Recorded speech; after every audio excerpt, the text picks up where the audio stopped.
بسم الله الرحمن الرحيم. هذه آلية مني إليك يا رسول الله. يا ربي تعبدا لك وتعظيما ووهبوا ثوابها لسيدنا ومولانا محمد صلى الله عليه وسلم. اللهم هبوا ثواب من كان ودعاء هدية واصلة منا إلى روح سيدنا ومولانا محمد صلى الله على نبي بعده إلهي للمكة عن السؤال أكفنا بحق فاتحة سؤال وكلامك كافي عن المقال أكرمنا بحق فاتحة وقال وقضي أوائلنا وبلغ وقصدنا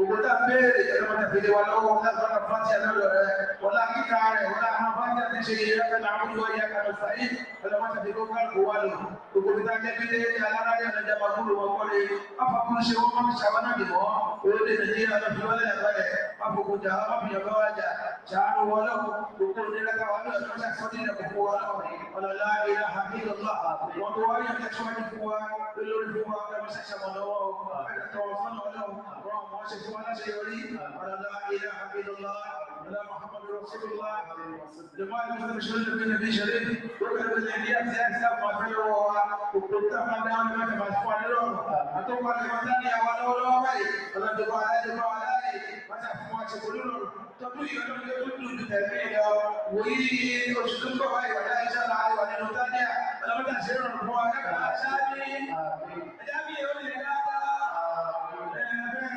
النبي صلى الله عليه وسلم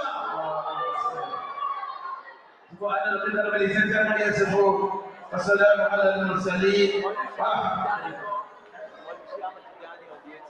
لا يقول أنا هو أقول شيء أنا تجاري أبيتي أنا هو أنا مدبر بس هو أنا محمد رسول الله كابه أيين الأجنبي يقول لك تبغى أتي تبغى وليما هو وليما تبغى تيجي أبغى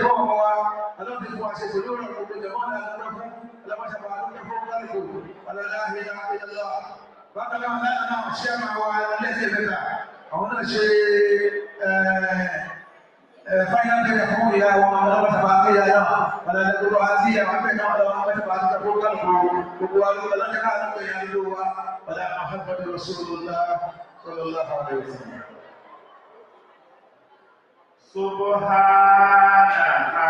Alihina Subhana Rasikina Subhana ma Sawara dunia Kekudirati Ebamini Rabbun Karim Karim La sharika lahu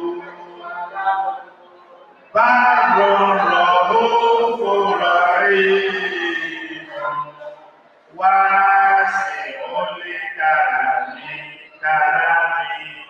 Adáfún Ọlọ́run Àtúbàrẹ́fún àpẹ́ ìjókòó ara máa ń jókòó ní Sunday àkọ́kọ́ nínú gbogbo oṣooṣù. Alhamdulillah. Ní àtọjọ́ àtọṣù àtọdún tá a bẹ̀rẹ̀ tó bá yẹ kí wọ́n bá bí ọmọ ọjọ́ náà ni a ti dàgbúrò tó méjì àti mẹ́ta. Ọmọ yẹn ti pàdé bẹ́ẹ̀ fún ọmọ rẹ̀ 2 àti ọmọ rẹ̀ 3 báyìí lórí akẹ́kọ̀ọ́ ọdún méjì. Alhamdulillah. Ẹgbẹ́ ọ̀tá ti bẹ́ fún ọlọ́run. Alhamdulillah. Abẹ́ ọlọ́run ẹ̀mí lẹ́sẹ̀ mẹ́ta yóò kú tẹ̀lé kálukú wa lọ. Àwọn akọ́kadà kàkà pẹ́ láyé o. Ṣé ẹ̀kọ́ pé àwọn tó bẹ̀rẹ̀ àbísáàmù bíi àwọn tó bẹ̀rẹ̀ àwọn Islam 1921, 1919 wọ́n bẹ̀rẹ̀ àwọn Islam. Wọ́n bẹ̀rẹ̀ àbísáàmù ní 1922, 1923. Àwọn tó wá bẹ̀rẹ̀ ẹ̀dá. Allahu Akbar. Ọlọ́ba bẹ̀rẹ̀ ni jẹ́ kí ẹ̀mí lẹ́sẹ̀ bẹ̀ta ẹ̀mí àdúgbìs tó kù tẹ̀mí àti gbogbo wa tó kù lọ. Ọlọ́ba àwọ̀dà ọlọ́ba Every first Sunday of the month we gather here to learn more about Islam, to learn more about humanity, to learn more about community development, to learn more about better ways to live our life. We have started this for the past 8 years. Started from Ikori, we moved to Old Secretariat Center of Kalausa, and here we are today. This is like our 10th month in UNILAG. Alhamdulillah, we are progressing. Today we shall not be different. We shall also dwell more about what are those things that makes our life better as a Muslim, that makes our life better as a human being, that makes our life better as a community person. What is our contribution to our community? What is our contribution to Islam at life? And what is our contribution to the global development of Islam?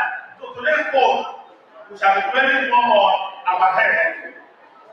There is this popular saying that goes to us, health is what? Health is what? Yorùbá ní ìlera ní kí ni ọ̀rọ̀. Ìlera ní ọ̀rọ̀. Mo lè gòkè, mo lè sọ, mo lè ṣe báyìí. I can speak for 3 hours. I can dance for 10 hours. I can run for all based on your health.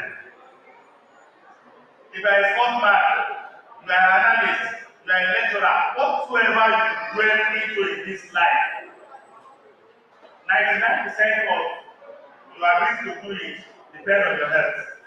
So far as the first call you ẹ̀mí ara wa lọ́nà bá ara wa sọ fún nípa ìdí èyí.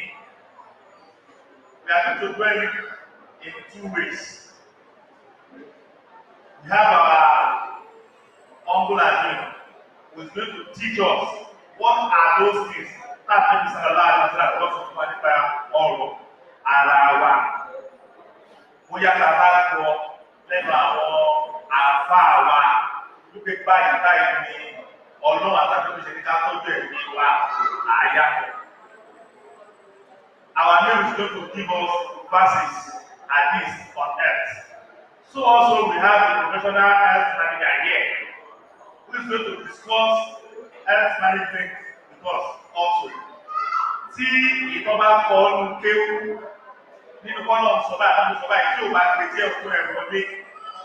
Bóyá tó bá wá rí dókítọ̀ onímọ̀ òye ẹlọ́pọ̀ ìjìnlẹ̀ nípa tó ń ṣe wá. And this is an avenue for us to discuss whatever is our health challenge. You might say it indirectly. We are going to entertain more questions today, particularly on health. So, ọlọ́kùnrin balẹ̀ sí fún wa. A fẹ́ gbọ́ àyọkí àti àyọkà láti mú alcohol ọ̀rọ̀ ọlọ́pàá alákùnlé àkó àwa ìmọ̀ ọmọdé káfí àdéhùn mi wọ́n lè fún ọ̀dọ̀ lọ́sùkúrù rà ẹni ló jẹ́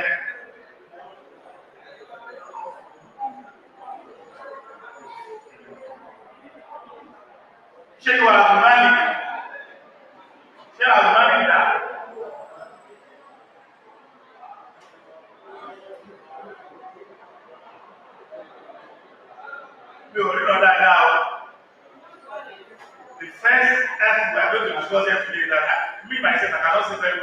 and I don't come to my classes.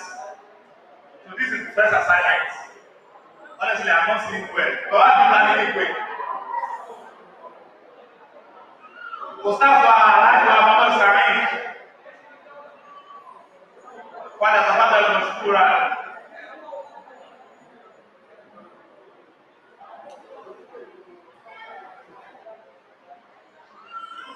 Maybe because I know he's there, I can notice him well. Maybe because my own brother too is that, I can also see him well.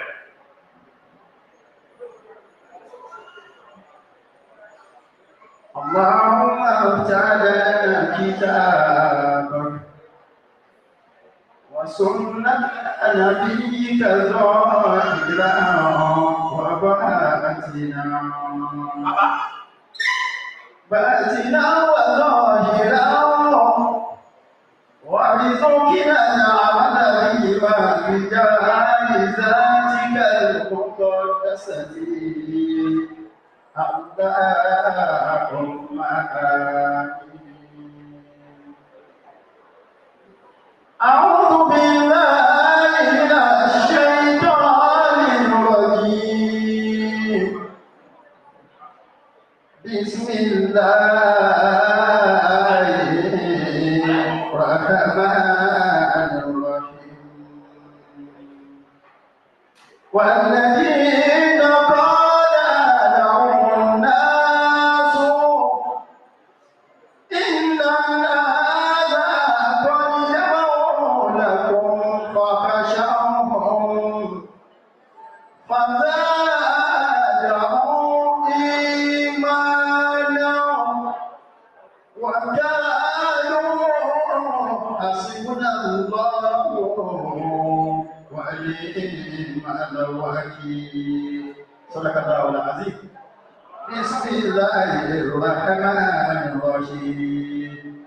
الحمد لله رب العالمين الرحمن الرحيم مالك يوم الدين.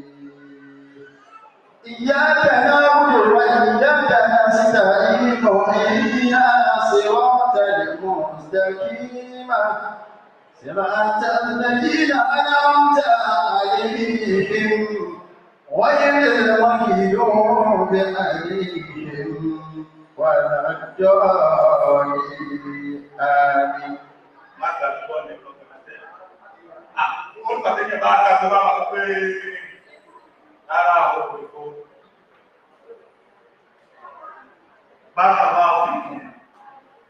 Next is to invite to the podium our guest speakers for today. We have two guest speakers. There is a speaker going to talk to us about stress management. Ayébáwọ̀ gba stress management. Òṣùbí, òṣìná, títí ò dáa. Ó jẹ́ ti wá mọ́. Wàhálà, in all of this, we still need to manage those stress. We are stressed already. Everything is stressful, especially to we men. Wàhálà. One of my kids asked me that, Daddy, why are they protesting? And I asked him, when you are growing up, he's just 10 years old. I asked him, when you are growing up, how much do you buy a sachet of milk that you take to school in the morning? He said 30 naira. Now, how much is it? He said 170 naira. That is the reason why we are protesting. My salary has not increased since the days of that 30 naira till the days of this 170. So how am I coping? I am stressed already. Don't come and stress me. So somebody is here to talk to us about stress management. I'm calling on Dr. Buhari Anemoma. Please come on, please. Hold your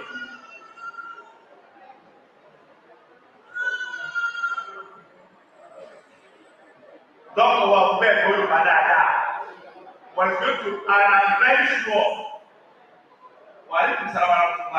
please have a seat. I am very, very sure, we'll see our one by Ethiopia, Oyibo, as in the time of the Wala, I'm kan sọ báyìí ká gbọ́ gbogbo àtàwọn àbí all of us here we understand and understood English and I'm very sure doctor is going to break it down to our level. Doctor, please help us tell the women they should not stress us too.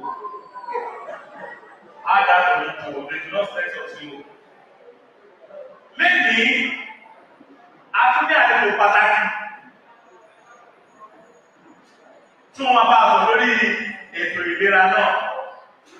Lagos State government has one program called ìlera Èkó. Ìlera Èkó yìí nǹkan tó wà fún mi pé gbogbo akọ́la ní àǹfààní àti ìlú general hospital, gbogbo akọ́la láǹfààní àti ìlú sí private hospital nítorí owó. So just like cooperative òun ni ó sì kí o sì ó ní epo ọmọ aṣọ lóṣù níjọ́ tó bá wá sí ìyẹn wà ló gba àǹfààní bẹ́ẹ̀. So èèyàn fún àgbà tó máa bá a sọ̀rọ̀ pé lórí ìyá wa tí mo fi pọ̀ àti àwọn ẹ̀dárúkọ wọn Alhaja Mrs. Adéyẹmí Ọpẹ́yẹmí wọ́n máa bá a sọ̀rọ̀ lórí ìlera Èkó àwọn àǹfààní wo ló wà lórí ìlera Èkó yìí. Sáwọn ọmọ yìí ẹ máa bọ̀ lórí báyìí ẹ gbà nínú ẹgbẹ́ sẹ́fìsì yìí o. Wọ́n máa bá a sọ̀rọ̀.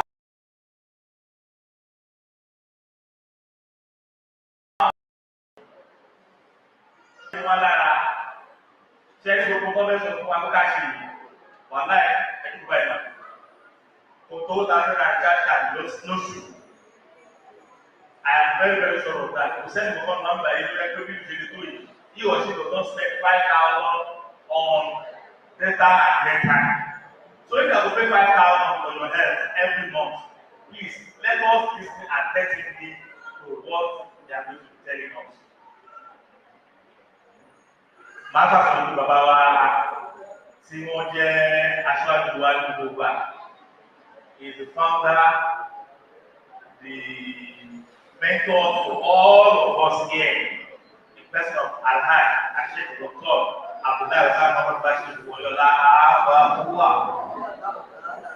Amina ilahi idi ada dari fariki, limurshidina abdi wasaraki bashiri, Abakuwa, Tulukana wa tulibako. Abuka warobuka dahina bisalamati. Abuka warobuka dahina bisalamati. Aki baba kábọ̀ sí onídùúgbò. On behalf of the chairman of Let's Get Better, Alhaj Abdullahi Tunde Arimi, I declare this program open. Every month, tàbájú kò báyìí lóṣooṣù nítorí pé capacity wa kò gbé àwọn ọmọ. If I ask every one of us here now with the situation of this country, rate that we dey not very full because mo fẹ́ ṣàdúrà mo tó fẹ́ tẹ̀lé àdúrà yẹn ò sí ẹ́ ṣé àwọn mẹ́rin máa bá tẹ̀lé àdúrà yẹn àwọn àdúrà wa láàárín oṣù tó ti ṣe ségesège. Every month, our Father in Islam leads us in prayer. So today's home will not be a different because we have visitors. Yet, it's going to lead us and it's going to be very, very short. So please join us in this supernatural monthly prayer. Father, أعوذ بالله من الشيطان الرجيم. بسم الله الرحمن الرحيم. الحمد لله رب العالمين الرحمن الرحيم مالك يوم الدين إياك نعبد وإياك نستعين اهدنا الصراط المستقيم صراط الذين أنعمت عليهم غير المغضوب عليهم ولا الضالين آمين.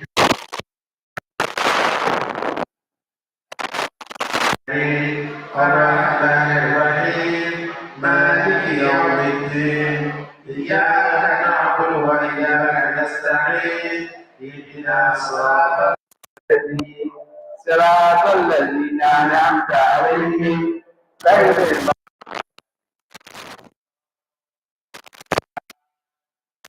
بسم الله الرحمن الرحيم الحمد لله رب العالمين الرحمن الرحيم مالك يوم الدين.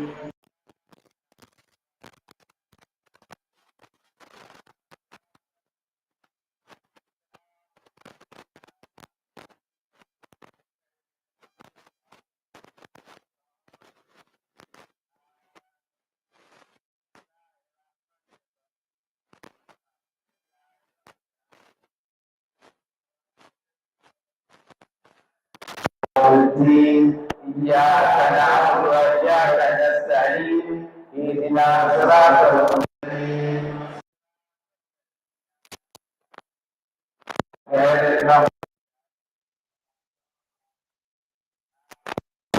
بسم الله الرحمن الرحيم الحمد لله رب العالمين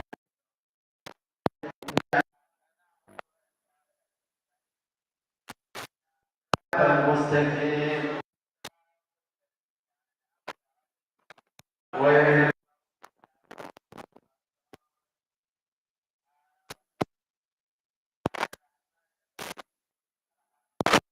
العالمين الرحمن الرحيم مالك يوم الدين.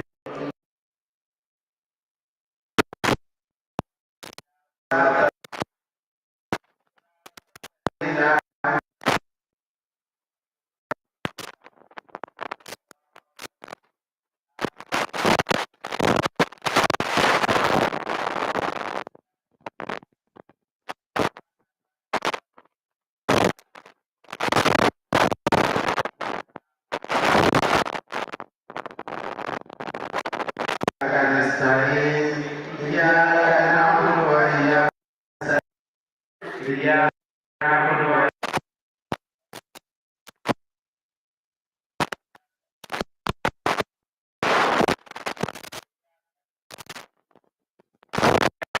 وإياك نستعين إياك نعبد وإياك نستعين.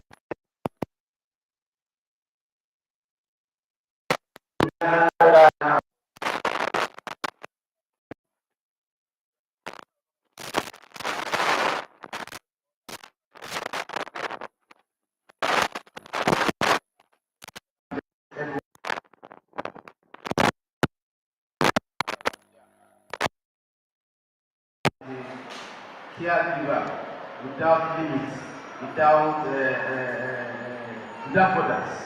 Allah masai bukan kepala lafia. Bila la ilaha illallah. Kita pada jauhkan pada COVID. La kullu la hawla wala quwwata illa billah. Kita kalau tu orang subhanahu wa ta'ala. La karam la hawla wala quwwata illa billah. Ihdina siratal mustaqim. Siratal ladzina an'amta 'alaihim ghairil maghdubi 'alaihim waladdallin. آمين. اللهم صل على سيدنا محمد الفاتح لما أغلق والخاتم لما سبق الناس بالحق بالحق وعلى آله إلى صراطك المستقيم وعلى آله حق قدره ومقداره العظيم.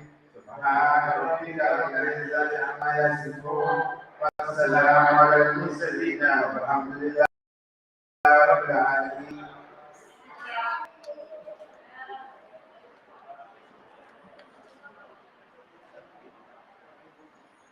Ajasya amina. Ajasya amina. Gbogbo ẹni tí ìgbàgbọ́ ẹ̀ máa ń wá lọ́dọ̀ táwọn bàbá ṣe láàárọ̀ ìfún àkọ́ṣe amina ya Allah.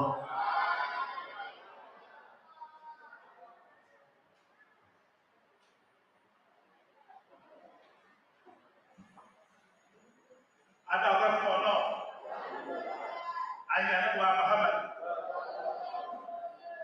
Àdúgbò àwọn àdúgbò tá a ní wọ́n pọ̀, ṣùgbọ́n ọ̀rọ̀ kan náà gbogbo wa fẹ́ lójú lẹ́yìn. Like I said earlier, it's going to be very, very interactive for the two special guests that we have. But before we proceed, Normally, every month like this, our main people give us admonition. If you have missed this series of lectures during the days, during the week, don't miss this monthly goal. Ẹni tó sọ fún alẹ́ kan pé èyí tá a ti ṣe báyìí lóṣù yìí pé àdúrà bá wa sọ̀rọ̀ kí ọlọ́wọ́ àtàjọ́ mi sọ nípa ìlera ara wa. Bóyá ìyẹn mi fẹ́ gbọ́. You know there are some people they believe in the words of God alone. If the pastor says this, that's what they do. Tó bá ké ìdílé tó fẹ́ mú dání, you take it. Tó bá gbogbo èdè ní natural, ó wá fẹ́ gbọ́ sí professional, we had two good professional health managers here. Wàá farabalẹ̀, wàá kó méjì, táwa ṣe tán àmà interactive session. Ní báyìí bàbá wa máa ní ọ̀rọ̀.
أعوذ بالله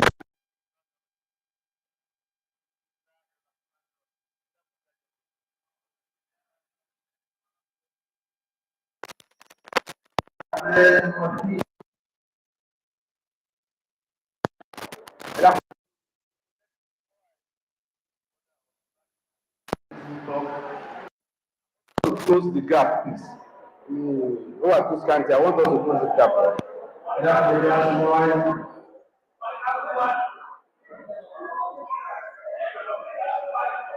And those people are the they should not be talking, please. Àwọn tó wà lẹ́yìn yẹn ariwo wọ́n ti stop wa Saheed sọ fún àwọn tó wà lẹ́yìn yẹn so that they stop that now or they do it quietly, please.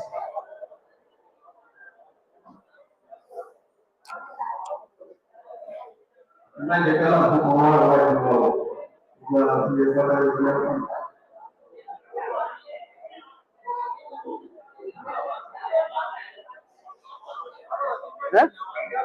bá ti dé àríwá máa stop ẹ̀ ní tó bá ti pariwo a máa stop ẹ̀ ẹ sọ fún mi.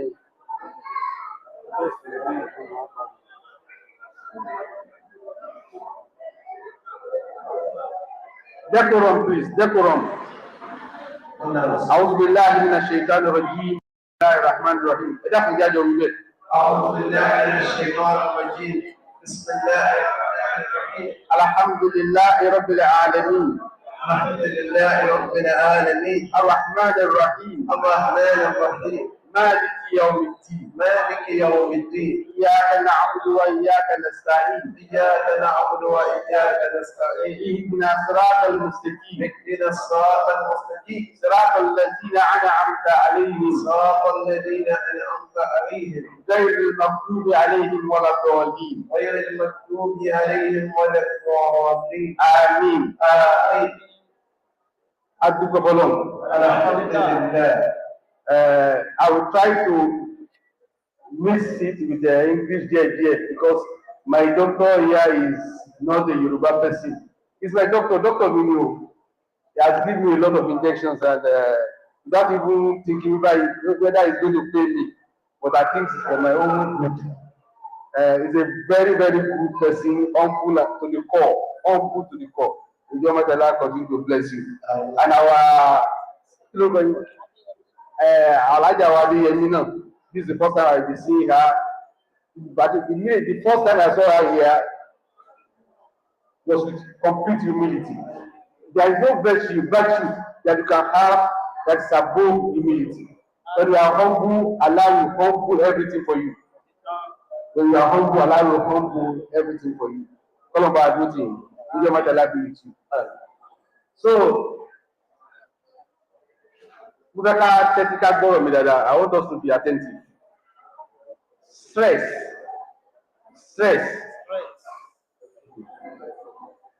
If there is someone that is more stressed than I am, maybe I give the person money. My stress comes from some certain things that I cannot do away with. Nǹkan tí máa ń stress mi kì í ṣe nǹkan tí mo lè pa kìí ní ṣe. I will not want to lay emphasis on that now. But naturally, when I talk naturally, I mean the way the Almighty Allah wants it is that we cannot escape from being stressed. You can all understand. We are here not born from the same mom or dad. Even if we are born from the same mom or dad, we can still give one another stress. So, and you live in the midst of people you don't know. You work with people you don't know. You live with people you don't know. You meet them every day. And you think you are going to escape being stressed? It's not possible. So that's how the Almighty Allah wants it. That's my own personal deduction. But let me not just say like that. Let me quote from the Quran. أعوذ بالله من الشيطان الرجيم. وَلَنَبْلُوَنَّكُمْ بِشَيْءٍ مِنَ الْخَوْفِ وَالْجُوعِ وَنَقْصٍ مِنَ الْأَمْوَالِ وَالْأَنفُسِ وَالثَّمَرَاتِ وَبَشِّرِ الصَّابِرِينَ. أعوذ بالله من الشيطان الرجيم. بسم الله الرحمن الرحيم. ولنبلونكم بشيء من الخوف والجوع ونقص من الأموال والأنفس والثمرات وبشر الصابرين.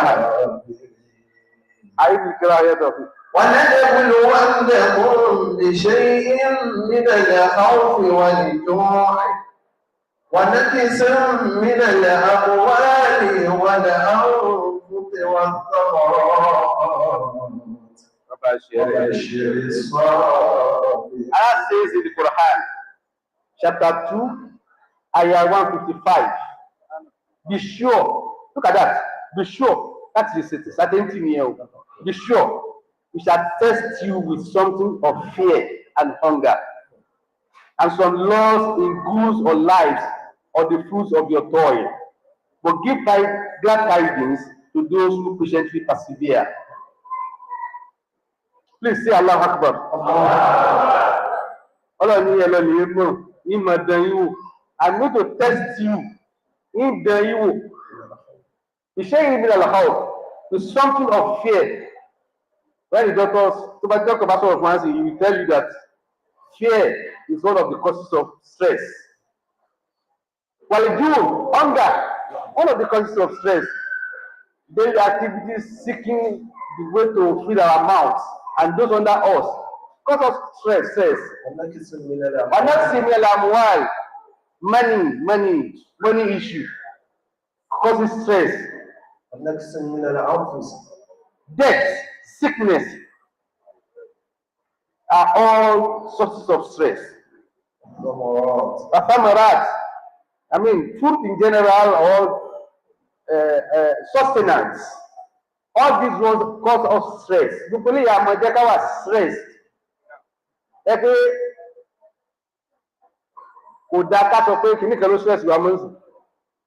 Who stresses you? Allah subhanahu wa ta'ala.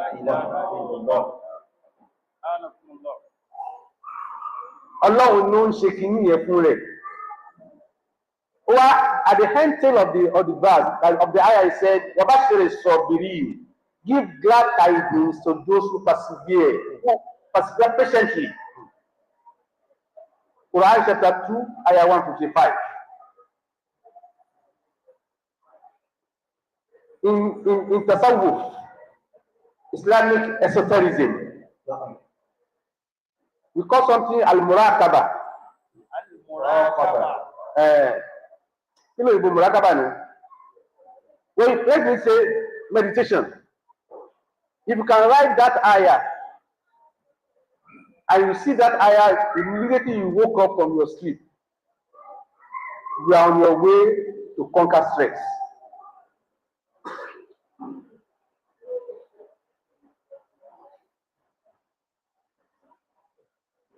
Ọlọ́run fi àwọn kìnnì kan kalẹ̀ tó jẹ́ pé tí yẹn bá mọ̀, if you know it, you will be stressed. Because someone underline that one, you cannot escape stress, but you will be able to cope with it, suppress it to the minimum level. Àwọn kìnnì yẹn máa kàn try láti kà fún wa so that we are going to enjoy Dr. Al-Amin, Bukhari Al-Amin. I want us to enjoy it very well, so I will brief. Let me just mention this. Àwọn nǹkan tó máa ń kọ stress yẹn, family issues, finance, major ones ni mo ń dá ìdájọ́ sọ́sùn, finance, health issues, enemies, adversaries, all these things combined together causes stress individually or collectively. How do you now tackle it? I try to, before going there are some stress that are self-inflicted. Ẹlòmíì ló kọ́ stress rẹ̀ náà, yàtọ̀ sí pé Ọlọ́run sọ fún òun stress ara yẹn. Ẹlòmíì ló lọ lè kọ́ sí. You are aware of your limitation financially. Mo mọ̀ pé kò sí púpọ̀, wọ́n lọ lè fẹ́ yàwó mẹ́ta. Self-inflicted. Am I communicating? All this, agbọ́dọ̀ mọ̀ yẹn náà, àfọwọ́fà, self-inflicted. Àwọn mìíràn bíi pé environmental contributing factors ló máa jẹ́ kí stress wà. What will stress you in Lagos? If you are stressed in Lagos, you might not be stressed in Ibadan. Maybe because of the hectic nature of Lagos, it will cause you stress. But when you are in Ibadan or other states, maybe you will not be stressed. Then the third one, Allah's plan. Plan alone only stress in it. Only stress in it. But at the end of the day, it's for a purpose. That we are oblivious of. That we will not to stress you. How do you now tackle it? Number one, discipline. Self-discipline. Ṣé àpẹẹrẹ nǹkan tí ìjẹ́ tí máa jẹ́ pé ìyẹn wà stress? Àìróorun sùn wà ń bẹ̀. But with some certain discipline, self-discipline, o lè tackle it. You can tackle it. Nǹkan tó yẹ ká lè mí sùn, ebi ni o. Àti ẹ̀rù pé báwo ní ṣe sanwó lé landlord, báwo ní ṣe san owó school àwọn ọmọ, báwo ní ṣe san owó ṣọ́ọ̀bù. All these things jẹ́ contributing factor tó máa ń jẹ́ kí ẹ wà stressed financially. Báwo ni a ti fẹ́ discipline rẹ̀? Bàtà wà ní primary school, secondary school. Cut your coat according to your size. Wọ́n ti change ẹ̀ pé cut your coat according to your pásọ̀ ẹ bá ṣe mọ́ ni kò ṣe cut ẹ̀ ń sìn. I think ó dà kó make sense. It's just about planning and being disciplined. Ọmọ yẹn wà so wasteful. Ọ̀pọ̀lọpọ̀ nǹkan tá a máa ń náwó lé lórí tí ò jẹ́ tá a bá ná tí ò ní hàn lára wa ni. Ọ̀pọ̀lọpọ̀ nǹkan tá a náwó lé lórí nǹkan tó tá a bá náwó síbẹ̀ kò affect wa negatively. Still, we spend a lot of money on that. When you are disciplined, la yukallifu Allahu nafsan illa wus'aha. Allah will not impose on you what you cannot bear. So what people want to overdo, I don't show off. You can belong. That belong. You can belong here might cause you a lot of stress. So you need discipline. Another way out, on the migration. But you need the calculation. So tomorrow let's see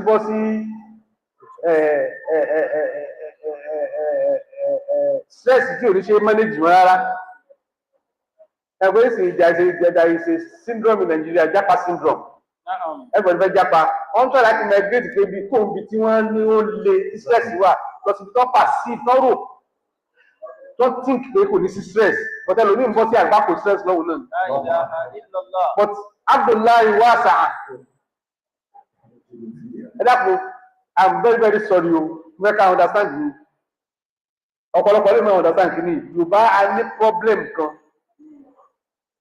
kan tá a máa ń pè lápàdé àṣà aburú tí ìṣàpàdé àṣà aburú. Mo ti sọ sórí yẹn báwọn ọmọ ilé dáadáa rí. I heard of a man living in UK, a multi-millionaire. He had 2 children. Ọlọ́mọ méjì, ọkùnrin ẹlọ́mọ méjì, ọmọ méjì. Ó ní mansion tó kọ́, a very big house.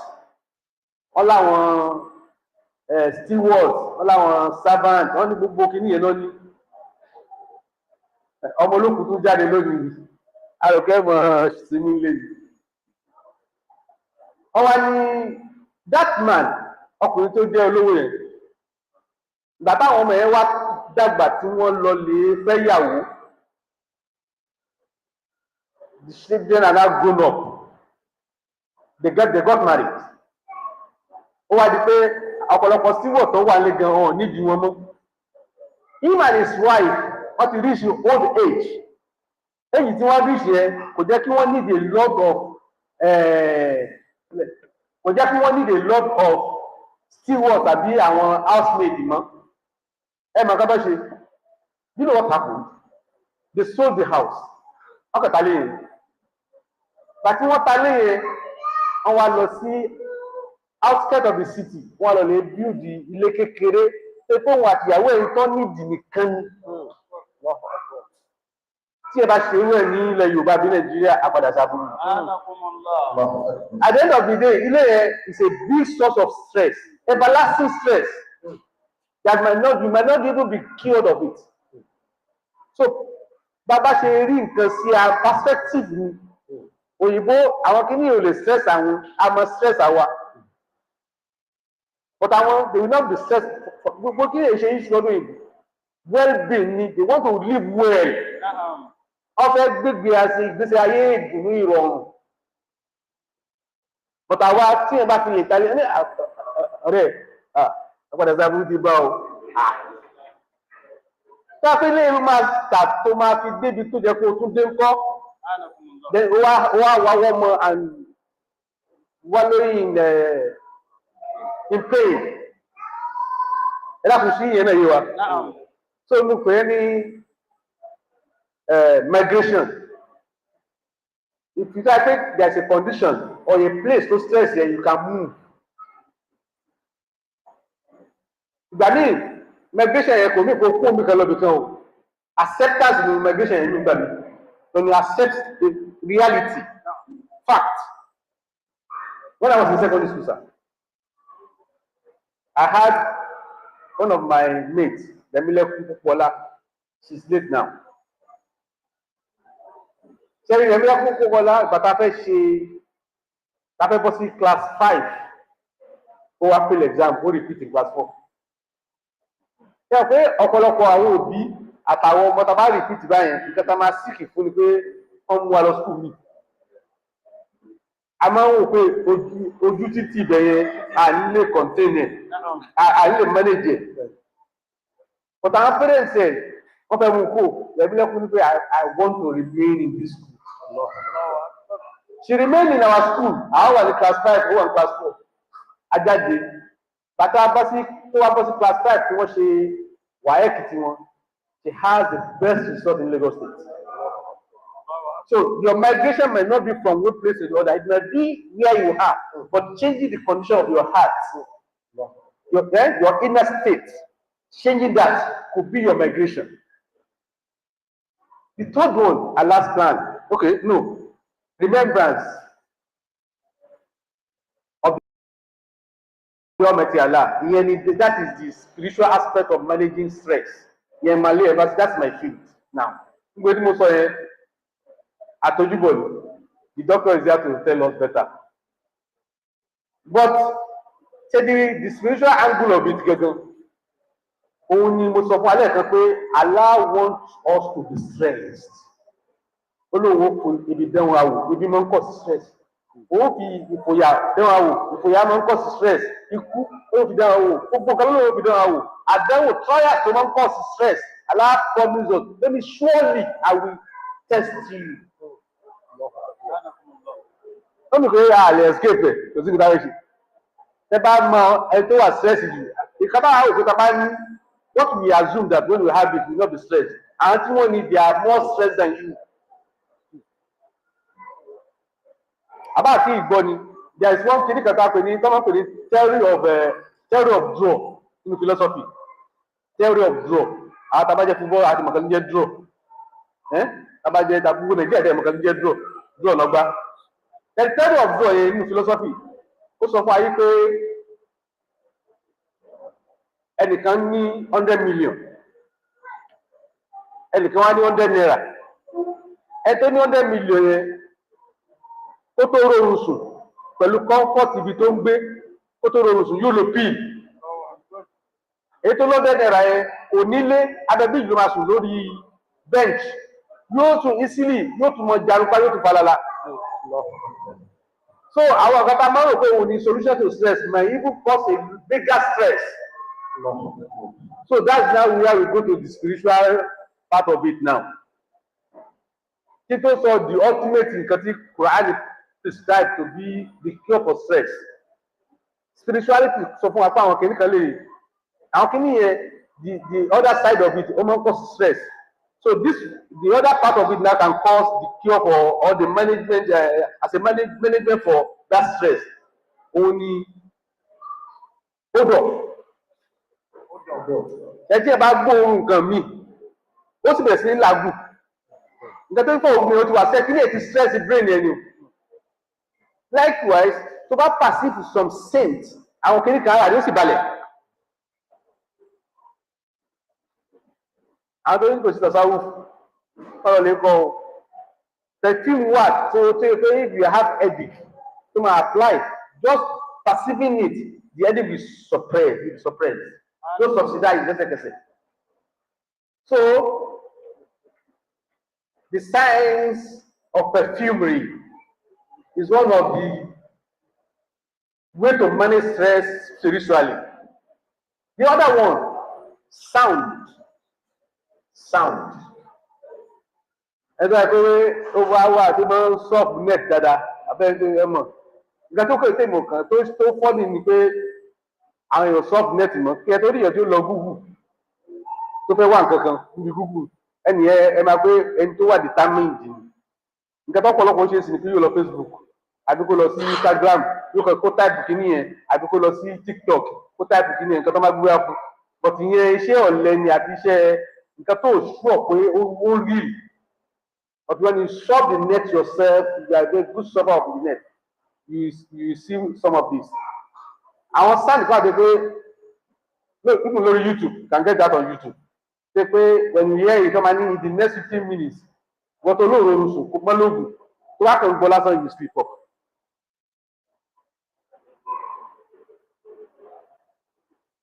Ṣé oxygen tó wà ní ẹgbẹ́ nature ó yàtọ̀ sí èyí tó wà ní gbòòrò báyìí. Oxygen tó máa mú the purity of the oxygen tó máa inhale when you are in a garden or láàrin the mountain or níbi ocean àbá òòlù ní kan bẹ́ẹ̀ tó máa inhale ní presidential villa office president ó wà polluted So people that go near to nature don't get sounds of the birds, don't get sounds of the drop of the waterfall, a bit drill.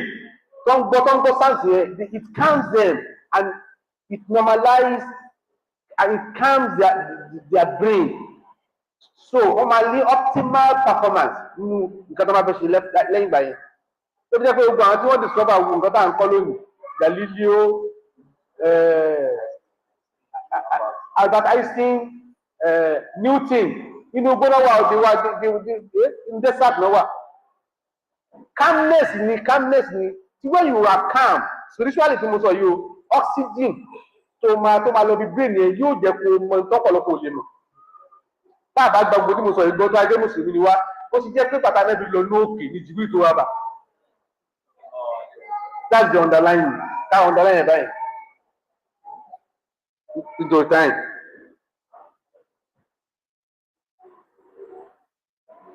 The third one, òun ni companionship. When you are afraid, when you are scared, it got ó máa jẹ́ kó wà stress àbí. But tí ẹ bá dáwọn ẹnìkan, wọ́n kàn rí pé ara ẹ bẹ̀rẹ̀ sí ní balẹ̀. Ìyẹn ló wá ṣẹ̀ṣì fún. Ta ló máa rí tọkàn rí ó balẹ̀ ẹnìyẹn gbọ́dọ̀ move closer to the person.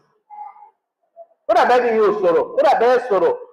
Presence ẹ̀ lásán máa fún ẹ ní security, á fún ẹ ní that calmness. Irú èèyàn báyẹn gbọ́dọ̀ súnmọ́ ẹgbẹ́ ẹni companionship ti jẹ́ one of the treatment for stress.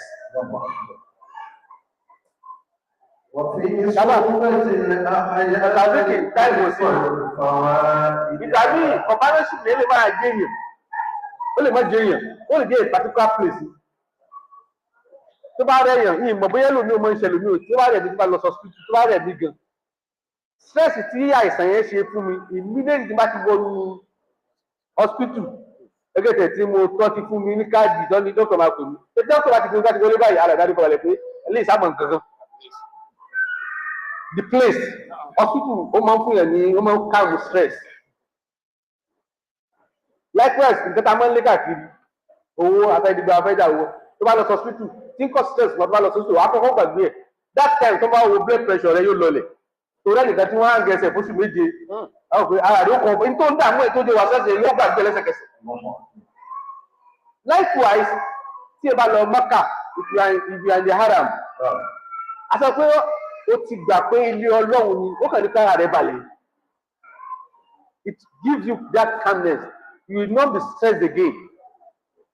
Tẹ̀lé ibi tó yẹ kí ẹ ti wà stressed jù láyé ẹ sọ pé no apology o, bí ẹ kí ẹ ti wà stressed jù láyé. Ẹ kàn rí pé you are not stressed níbẹ̀ because nǹkan tó mọ̀ nípa kíní yẹn àti love ìfẹ́ tó ní sí kíní yẹn kò ní jẹ́ kó wà stressed. When you are doing something you like, you will not be stressed. Àbá inú bí tí wọ́n ti ń tí yẹn lè wà stressed láyé, ó ní kí yẹn lọ stadium kó lọ wo bọ́ọ̀lù. Àbá àti bá gbọ́ àmẹ́ ìgbà yẹn rárá kì í mọ yẹn rárá ní ìwà stress rárá. Pẹ̀lú rigors yẹn, ibi tí ìlọrin ọkọ yẹn o, ibi tó yẹ kí etí yẹn ti lè wà ẹlẹ́ kọ́ lọ Google yẹn o, ibi tó wà stressful láyé tó tàwa kò sí. But síbẹ̀síbẹ̀ we will not be stressed, inú wa máa wá dùn ní. You enjoy it, enjoyment ni. Tó bá parí tó bá sùn láyé òun yẹn wàá sùn lọ́rọ̀ dandan ni. So companionship yẹn gbà mí ó lè jẹ́ place ni, not a human being.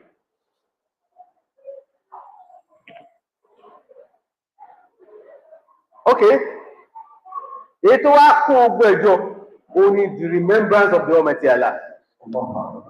Allazina amanu wa tatma'innu qulubuhum bi zikrillah.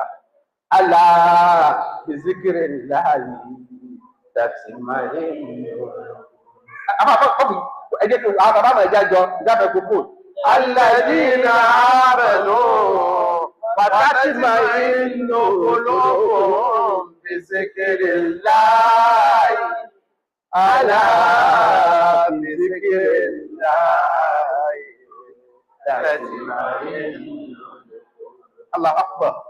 The sound is sonorous.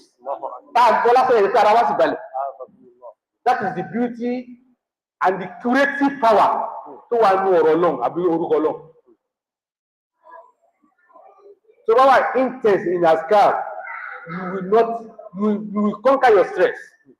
Allah says, Alladhina amanu tatma'innu qulubuhum bi zikrillah. Allah bi zikrillah tatma'innu. Alladhina amanu وتطمئن قلوبهم بذكر الله ألا بذكر الله تطمئن الذين آمنوا those who have believed وتطمئن قلوبهم بذكر الله the tranquility who are no remembers of the Almighty Allah lead them to Allah. Allah says, Allah is there any curative method that is better than your material? Allah look see. Allah science under that too. There is a science under that. Science yẹn pé nǹkan tó jẹ́ kó wà stress kìíní kan ní di ẹlẹ́ẹ̀kan náà ó lè jẹ́ bí ó lè jẹ́ fóyà ó lè jẹ́ kìíní kan ní di ẹlẹ́ẹ̀kan náà. Nítorí pé ẹ ti ń jẹ lẹ́ẹ̀kan náà yẹn bóyá o mọ̀ àbí o mọ ibi tó ti máa lọ tí wọ́n wá fi gbẹ́ lọ́wọ́ ẹ ti ń jẹ lẹ́ẹ̀kan náà. Ọlọ́run wá ní tó bá lọ lè rántí pé mi ni mo jẹ lẹ́ẹ̀kan náà gbọ́dọ̀ mi náà ló padà wá yú ibi kí ọ̀tún. Subhana rabbika rabbil izzati amma yasifun. Wassalamu ala al-mursalin. Walhamdulillahi rabbil alamin. والمصطفى الأدنى بالشيخ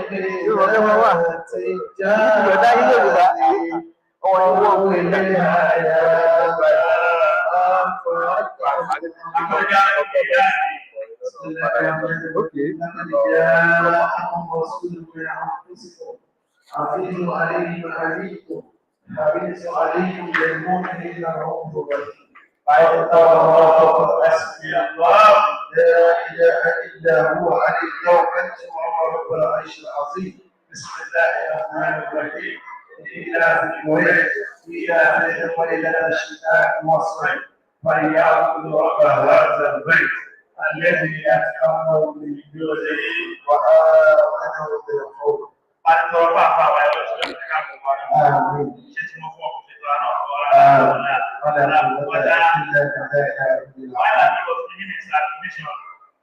our uncle chairman, the president of our Hajj, the Hadith, Tunde Alimi, he came in unexpectedly.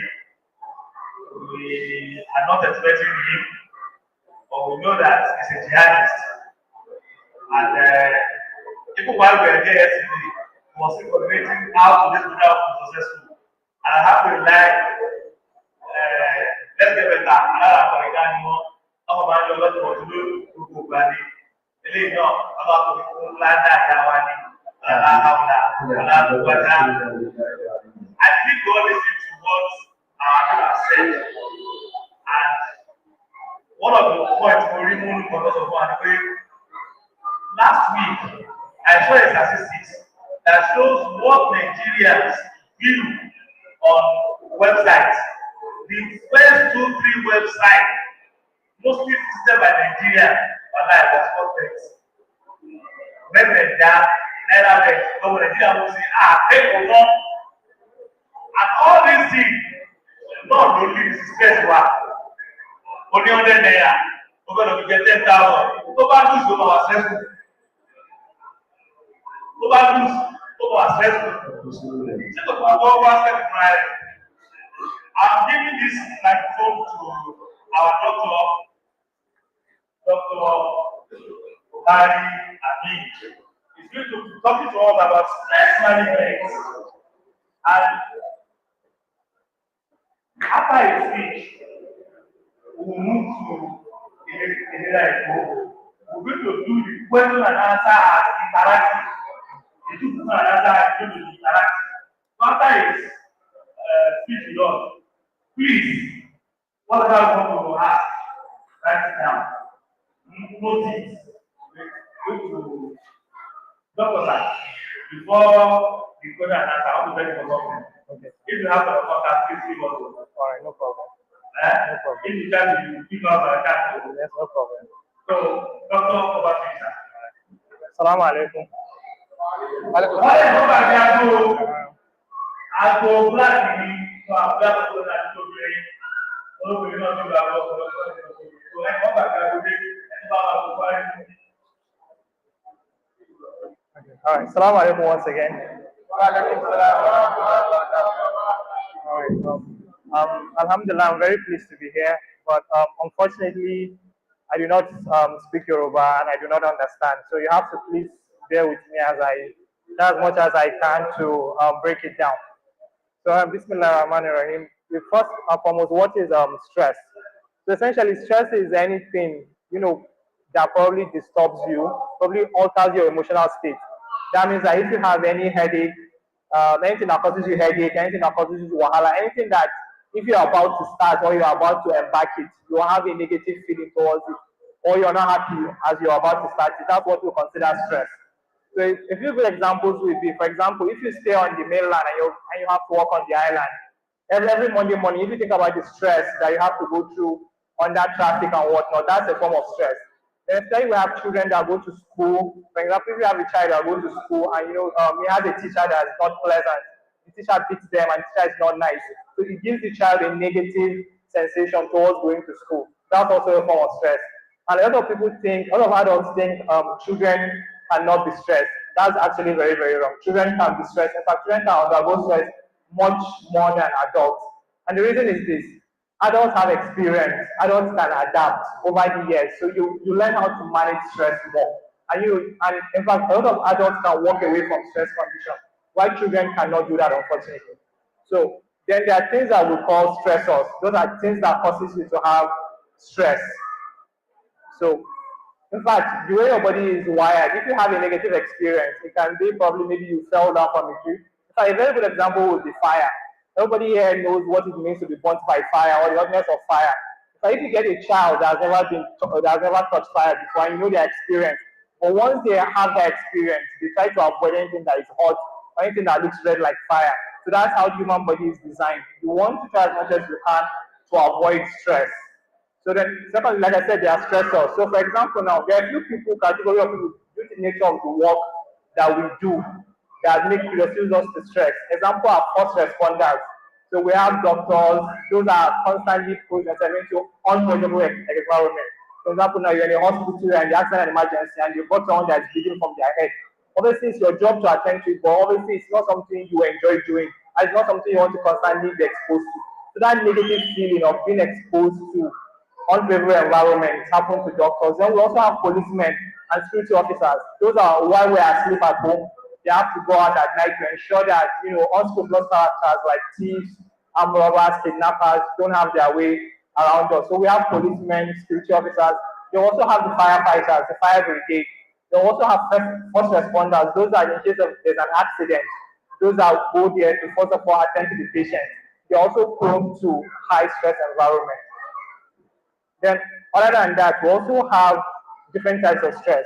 There's positive stress and there's negative stress. So a good example of positive stress is this. For example, now, students that are studying, those are in school. Anytime you want to start to study a new topic, it's not something you enjoy if you have to read over time because you have to sit down for long hours, especially those that study professional courses or those that probably have challenges studying. So the moment you think about, oh, I have to study, then obviously you start studying and it's not even going your way, so you have to repeat it several times. Or sometimes you just can't comprehend and you can't understand. So that makes it very, very difficult for you to want to enjoy something. So that becomes a form of stressful environment to you. That your inability to study and understand, to take your time and read, that makes you study. Another example of positive stress is for athletes, professional athletes, those that go to the gym and those that actually run, whether football or sports. They will tell you that as they are training, they feel exhausted, especially from the soreness in their body. But over time, once they overcome their initial challenge, then they don't feel it as much. In fact, they get used to it, the body adapts to it. Now, that form of stress is people that are preparing for occasions, like people that are getting married. Those that will tell you that are getting married will tell you that, oh, this preparing for a wedding can be very, very stressful, especially the demands, the financial obligations and whatnot. So those are positive strengths because there's a positive outcome at the end of the challenge that you overcome when you overcome the stress. Of course, we have negative stress that we're all used to. Probably work environment. If your work environment is toxic, as we usually say, or your boss is not nice to you, so you don't really enjoy going to work, but you have to go to work because you have to earn a living and you need money to survive to run your day-to-day activities. So that's a kind of a negative stress. And like the other also explained that your companionship, if unfortunately one doesn't have a good partner, a wife or a husband, then unfortunately that becomes a negative stress. If they speak unkind words to you, they don't look after you, they are not after your best interest. So those kind of things also serve as stressors. So that means that if, for example, now your home or your work environment is not conducive for you, that means you will try to avoid it. So that means that your work or your home has become a stressor. That means anything that can put you in a stressful environment, anything that can cause you possible wahala, possible headache, then that causes you to have that makes you to be stressed. So then, like I said, we also have then the physiology of stress. So stress is very, very tied to mental well-being because as we are without stress, the human body is supposed to have a balance and equilibrium. That is supposed to for you to function normally. But if you're under stress, that equilibrium is going to be disturbed. That means that you will not have that balance or that equilibrium to go about your daily activities. So, for example, now a very common type of stress. In fact, stress is so that there are some stress that can cause you to have heart failure. We call that catastrophic cardiomyopathy. So basically, that means that basically your heart has been broken. Even if your heart has been broken, it can make your heart to fail. So you can imagine that means that if you betray someone trust, or if you love someone and the person, and if you love someone or you have expectations of the person, and the person breaks your heart, it can literally cause you to have heart failure. That will make you require medicine. It's not like you took something that stopped your heart, but it's just like the expectation that you have of the person has become eventually shattered. So it affects your heart and you have heart failure. We call it heart failure syndrome. So another examples of stress. So the thing is that stress, there are some hormones or some things in your body. Example is cortisol. We have epinephrine. We have norepinephrine, catecholamines. So those are the things that in your body, if you're stressed, they rise up. So the thing is that it's normal for you to have certain level of stress. But if you are constantly stressed and those hormones are constantly in your body, so that means they are going to cause it can make you to have hypertension. We all know that it can make you to have diabetes. It can also make you to have weak bones. Your bones can become weak and fragile. So it can also make you to have a condition called Addison's disease. It can also make you to have Cushing's disease. So the Cushing's disease will make you just be gaining weight uncontrollably. So and you'll be having stretch marks all over your body. It's because some of those hormones are supposed to be controlled without stress are so elevated in your body that your body has to react. And unfortunately, some of these diseases, once you get them, there's no cure. So because we always tell people that yes, we try as much as we can to avoid stress and stressors because literally, if you have diabetes, if you have hypertension, those are chronic diseases that will take so much in terms of financially. And if you have hypertension, it can predispose you to stress. But alhamdulillah for the women, they have a hormone called estrogen that protects them until after giving birth. So women, unless you're done giving birth, you started what do you call it, menopause, we do not expect women to have heart attack because of the high level of estrogen that they have. So Allah has given them that natural protection. So we do not, unless in very rare conditions, in fact it's extremely rare to find a woman under the age of 45 or 50 that has any heart issues because Allah has given them that element, that hormone in their body that protects them. So fortunately, men do not have that. We do not have enough estrogen in our body to protect us. So that is why women sometimes you have to show mercy to your brothers, your husbands. So please, because they don't have that natural protection, and of course they have to bear the weight of the responsibility of taking care of the home. And in fact, as a Muslim brother, no matter where you are, the Muslim sisters are your responsibility. It doesn't matter whether they are your siblings, they are your wife, they are not. As long as they are a Muslim and they are a Muslim. In fact, as a Muslim, every human being under you should feel safe and protected. So there's no even question regarding that. Then secondly, a few examples of how to manage stress. So for example now, we are all Muslims. And like Amir said, stress is inevitable, whether we like it or not. Stress exists and Allah has made the dunya that way. In fact, that's why we're in the dunya, to pass Allah's stress and it's test. So there's nothing really we can do about stress. But inshallah, we can always manage stress, especially as Mala has tried to explain through this Islamic perspective. And first and foremost is like Adam, you have to answer that yeah, it's your predestined. Allah has predestined that we're going to be in the world, and the world is going to be a stressful place. In fact, Prophet Muhammad sallallahu alaihi wasallam too went through so many stress, and you know what, we're always encouraged to use his example, the lifestyle that he led. For example, like when this thing the history behind the revelation of Surah Al-Duha is when Prophet Muhammad did not receive revelation for 6 months, and in fact, some of the naysayers were beginning to taunt him and tease him. And he held fast. He did not break. He did not lose faith. He was patient, and after 6 months, Allah released Surah Al-Duha.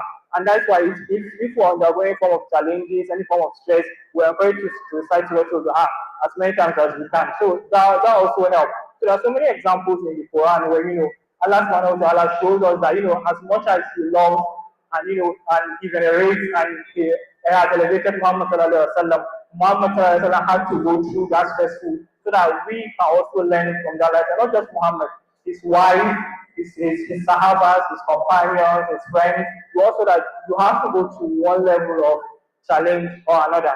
And in fact, there was a time you can imagine when the first revelation, was revealed to Prophet Muhammad when he was in the cave. So it's something he has never experienced, and he came to his wife, Khadija radiallahu anha, and he explained to her what she had happened. And of course, we know the special role that Khadija played in his life, and she was the first one to reassure him, to give him confidence that Allah subhanahu wa ta'ala is not going to mislead him and is not going to misguide him. So those form of encouragement. So this brings us to the point that sometimes a little word of encouragement that we might give somebody that is going through stress. We sound as a great place of dua, as a great of the word for us in the here and thereafter. Because Allah says, if you relieve the stress of the Muslim in this world, Allah is going to relieve your stress for you in the day where there's nobody that's going to relieve stress unless Allah subhanahu wa ta'ala. So please, as much as we can, try to be kind to everyone around us. Doesn't matter whether they're Muslim or not, but especially towards Muslims. You have to go out of your way to be kind towards Muslims. Because at the end of the day, whatever you do for a Muslim, you're doing for yourself in the long run. Because Allah subhanahu wa ta'ala is going to pay you. And Allah does not forget any kindness that you've done towards His creatures. Doesn't matter. There are so many acts of kindness. I will bring up the second point, Adam too. So your behavior, your kindness, that's what leads to a good Muslim. It doesn't matter. Allah subhanahu wa ta'ala encourages us to read the Quran, study the Hadith, Sirah, Tafsir, and all. But the most important thing that Allah subhanahu wa ta'ala says, anybody that has passed through in adab, good character and behavior is your superior in the whole thing. It doesn't matter the number of people you've found, how many Qurans you've read, it doesn't really matter. It's how you treat your fellow human being. And again, back to partners, Allah subhanahu wa ta'ala described our husband and wife as garments. So that means that they are there to protect us, to make us appear nice, to cover our nakedness. So garments says a lot. Sometimes you just look at someone by the garment that they are clothing that they are wearing, you can tell whether the person is well taken care of. If their clothes are ironed, they smell nice, they have perfume, they comb their hair, they are well groomed, you can tell that this person really is being well taken care of. So think about it that way. And it's one of, if Allah tells you someone is his garment, so that means that, for example, now somebody that is stressed at home, you can easily tell. So the features are stressed. Sometimes you see the person looks, for example, some people that are usually cheerful or nice, by the time you see them when they are stressed, they are happy, they are depressed. So yeah, that comes in your role as a Muslim to try to find out, oh my brother. And again, people tend to think that probably maybe you're gossiping, but you have to, in the you shouldn't care about what as long as the intention is pure. Just go and ask him, what is wrong with you, brother? How can I help you? Is there something I can do? And if there's something that you feel you can assess within your own limit and understanding, you can also talk to him and try to explain to him. Or if you feel something is financial, of course, most of the times our problem boils down to financial. So if you have, just no matter what you have, you can help, because Allah says the sadaqah that you do while fearing poverty is the best. So that means that if, for example, you have only 1,000 naira and you see your brother looking hungry or distressed, and you're willing to give probably maybe 500 or 300, out of which you're actually shortening your ration to help your Muslim brother, Allah is going to count that as a very, very, very big reward for you. So again, at some point, you have to realize that if you have so much stressors, For example, you can choose to walk away from the stress. Like I said, adults have that unique ability. If your work is stressing you, you can walk away. If your environment or your wife is you can divorce. But remember that children do not have that option. So please and please, we should always tend to, sometimes we disregard children because we are busy trying to fend for them, we don't disregard them. In fact, we find it hard to apologize to children. But if you apologize to someone less than you or than someone under you, it shows good Adam. And that's what Allah wants from us. There's no way that should be too big to apologize. Especially, and if you bear in mind that Allah is going to ask you about your interaction between each and every human being that you interacted with. And especially people that are under you. Those of us that are leaders, as a mother, you're a leader, as a father, you're a leader, as a classmate, you're a leader, as a Muslim brother, you're a leader. If a Muslim comes to a new place, probably gets to the masjid, and he meets you there, it's your obligation as a Muslim to try as much as you can to make life easy for him. Probably maybe you understand now and he's new, he's confused, doesn't really understand what is going on, so he has to help you. Now, how, other than the accepting other and some of the ways we can treat stress is, like I said, you can walk away from the stress, you can resign from your job. Of course, you should always try to look for another job before you resign, especially in these hard economic times. Then, other than that, you can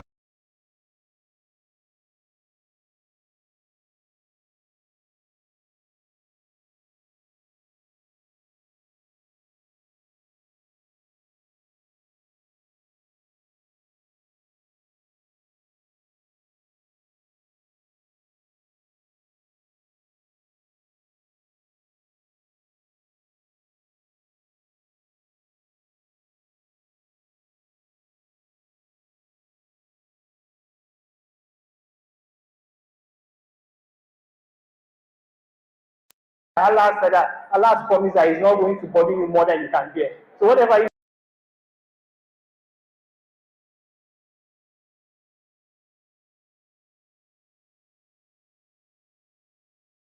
this thing is that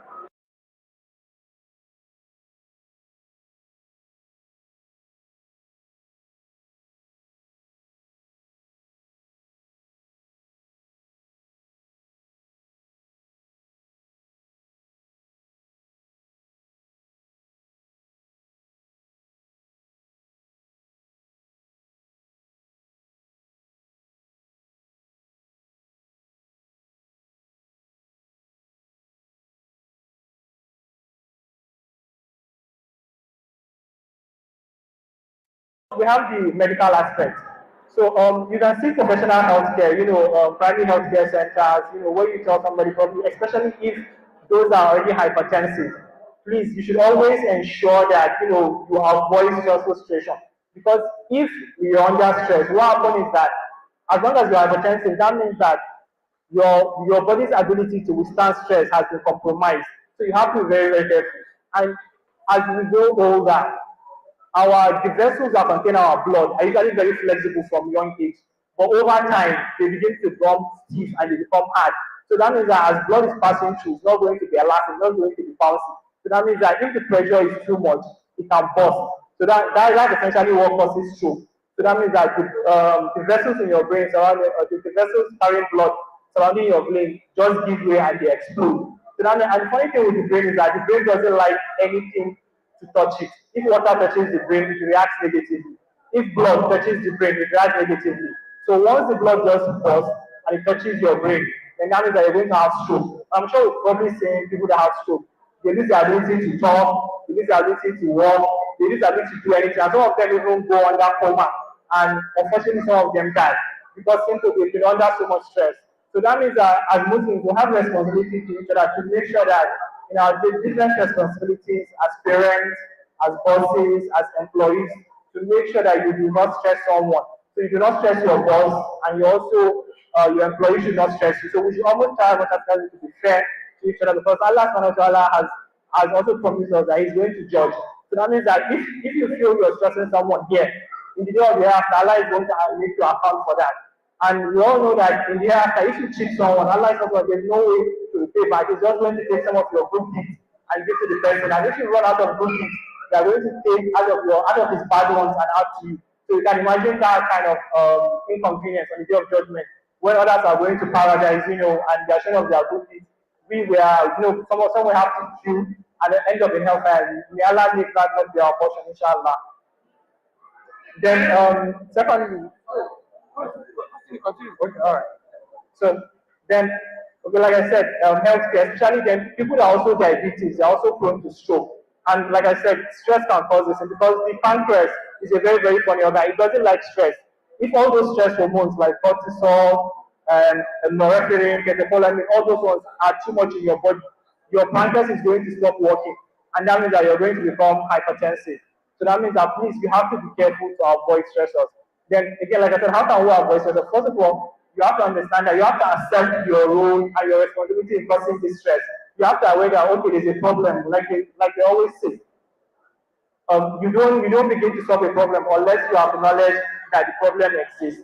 So please and please make sure that you are aware. Okay, I'm having this challenge. So you can also reach out to your brother. Oh, I don't know if you've ever encountered this. Can you guide me? What can I do? And if you look at Prophet Muhammad, even though he was guided by Allah, he still depended on his companions, like Abu Bakr, Umar, Khalid, and Co. Like Khalid was his main advisor for war. If there's any kind of war, because Allah has blessed him. So we notice that environment, people that Allah has endowed with some kind of blessing that we might not have. Allah has blessed us in each different way. So like Umar was strong, he was physically fit, Abu Bakr was wealthy, he was wise, so they provided support and balance. So that is why sometimes Allah puts us among community. And that's why programs like this, we are encouraged to attend programs like this, so that if we have any issues, if we have any challenges, we can meet one or two brothers and we'll probably discuss with them and find a way. And sometimes they invite professionals that come and discuss, and probably we might pick one or two things from there. So eventually, and once you pick one or two things, it's important that once you go back to your community, you also try to, implement all of those things that you pick. Then, secondly, after realizing that you have a problem, so what do? You first go to Allah subhanahu wa ta'ala. You can do tahajjud. There are so many times Allah subhanahu wa ta'ala tells us to do tahajjud if you have this. And there are so many du'as that Allah subhanahu wa ta'ala from La ilaha illa anta subhanaka inni kuntu minaz zalimin. Then we have Rabbi Mini Mantale in there. We have so many of them, so many du'as that you can constantly recite. And the most important is to be doing astaghfirullah. So because astaghfirullah brings a lot of mercy and forgiveness from Allah subhanahu wa ta'ala. If you're constantly reciting Allah subhanahu wa ta'ala, Allah's promise that He's going to do away with any challenges that you're having. If your challenge is wealth, we are constantly reciting what the white year, it changes away poverty and it also provides wealth. Then, other than that, okay, we also have tahajjud. We can also visit healthcare professionals. Even though psychiatrists and psychologists are a lot, I think the last I know, a psychiatric session costs about 500,000 naira for 3 sessions. So that's very, very expensive. But sometimes Allah provides, like I said, community. You don't necessarily have to go to a psychiatrist. Even though if it gets to a point, please I encourage you, always seek healthcare professional, especially if you try other means, because sometimes we are running against time. Because if you don't go and seek good healthcare in time, it might get to a point that nobody can intervene. Only rely on Allah's miracle. So that's why if you try as much as you can, once you accept your responsibility and your role in factors that stress you, you can always try to talk to your Muslim brothers or your Muslim sisters, or even if they are not Muslim, as long as you know that they are kind and they are going to give you a helping hand, please reach out to them to seek help. And if they can, they always maybe you talk to your communities, or probably maybe they will do crowdfunding for you so that you get to see the professional help that you need.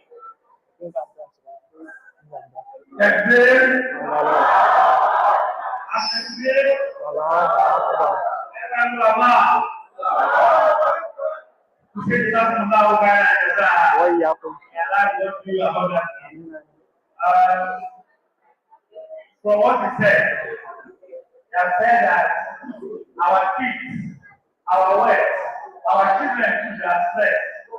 We need to manage it. If Baba Baba wọ́n ní àwọn ọmọ wa, àwọn náà wà stressful, kápá àtàwọn lè fún wọn. Ògùn fún wa jù, táà bá fi ọmọ alágbèwé láti lú ẹ̀kọ́. Bí a pẹ̀lú ọkọ̀ láti lú ẹ̀kọ́.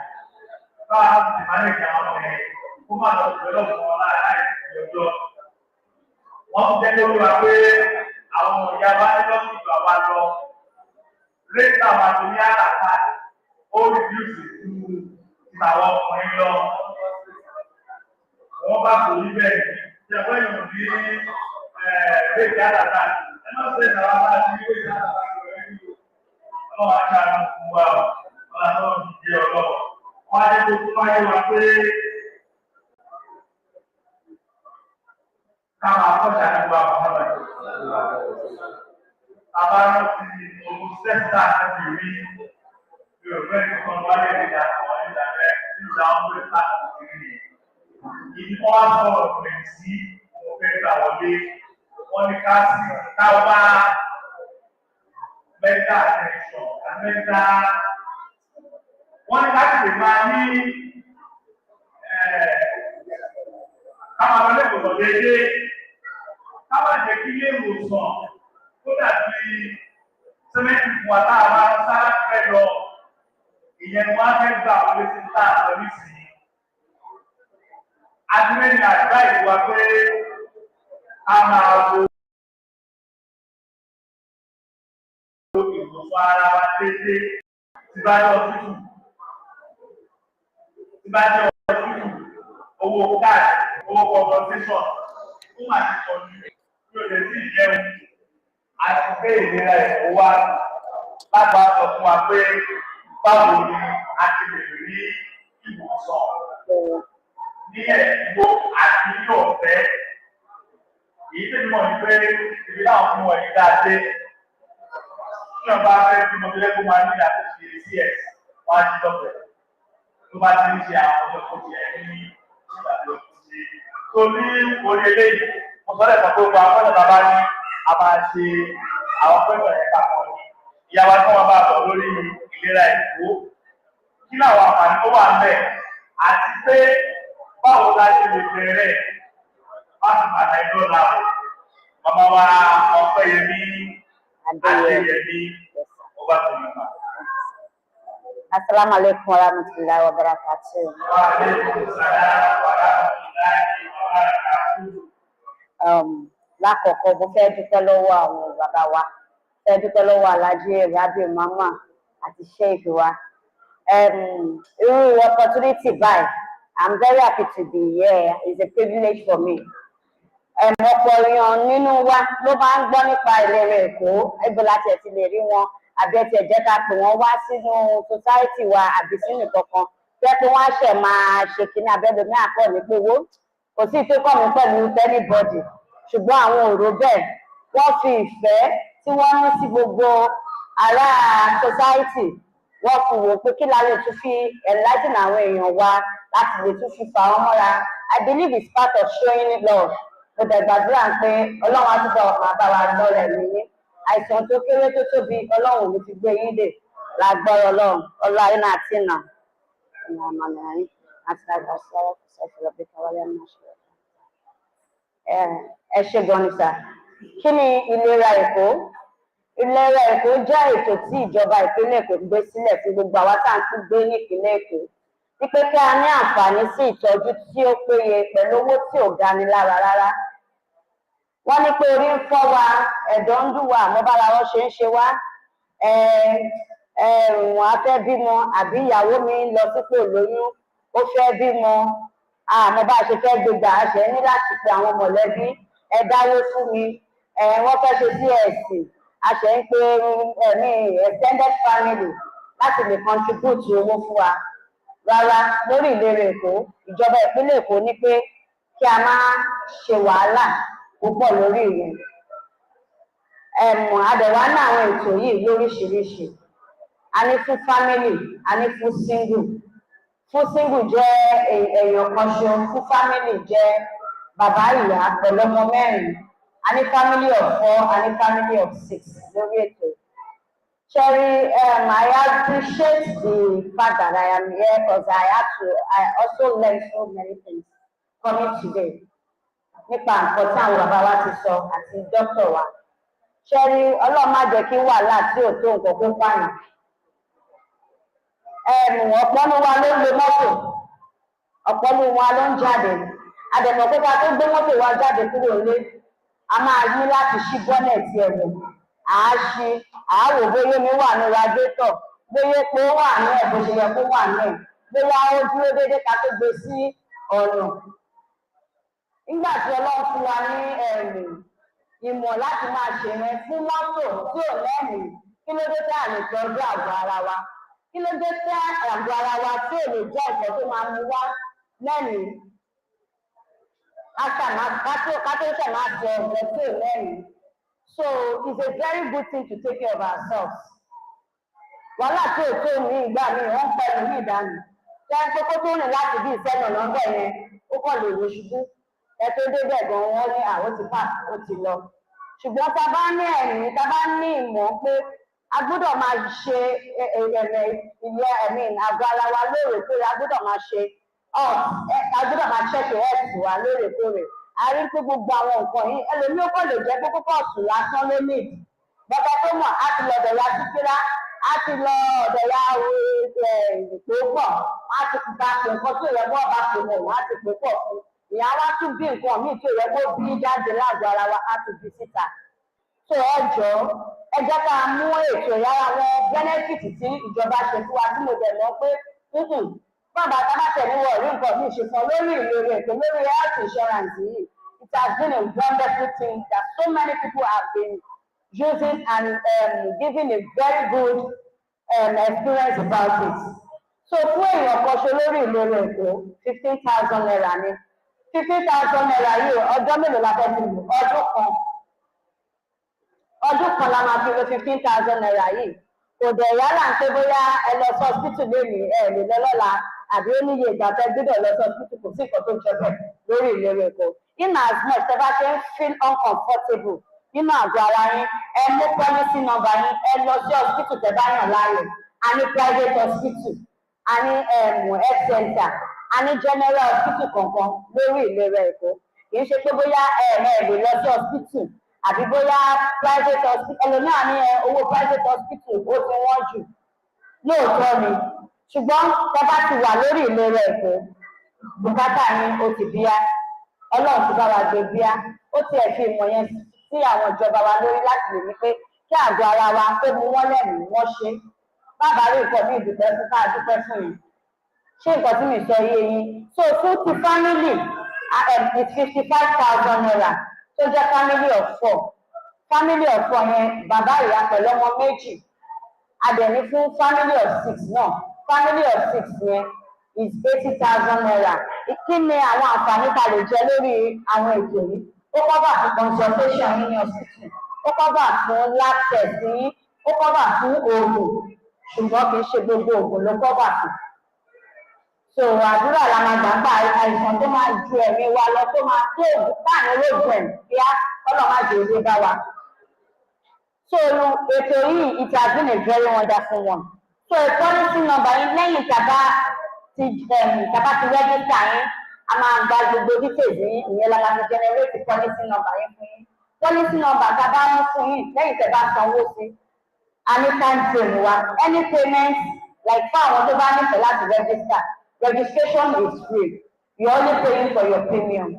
Èló ni àwọn premium yìí òun làwọn owó tí mo ti kà sílẹ̀ 15,000 naira fún èèyàn kan ṣo 55,000 fún family of 4 80,000 naira fún family of 6.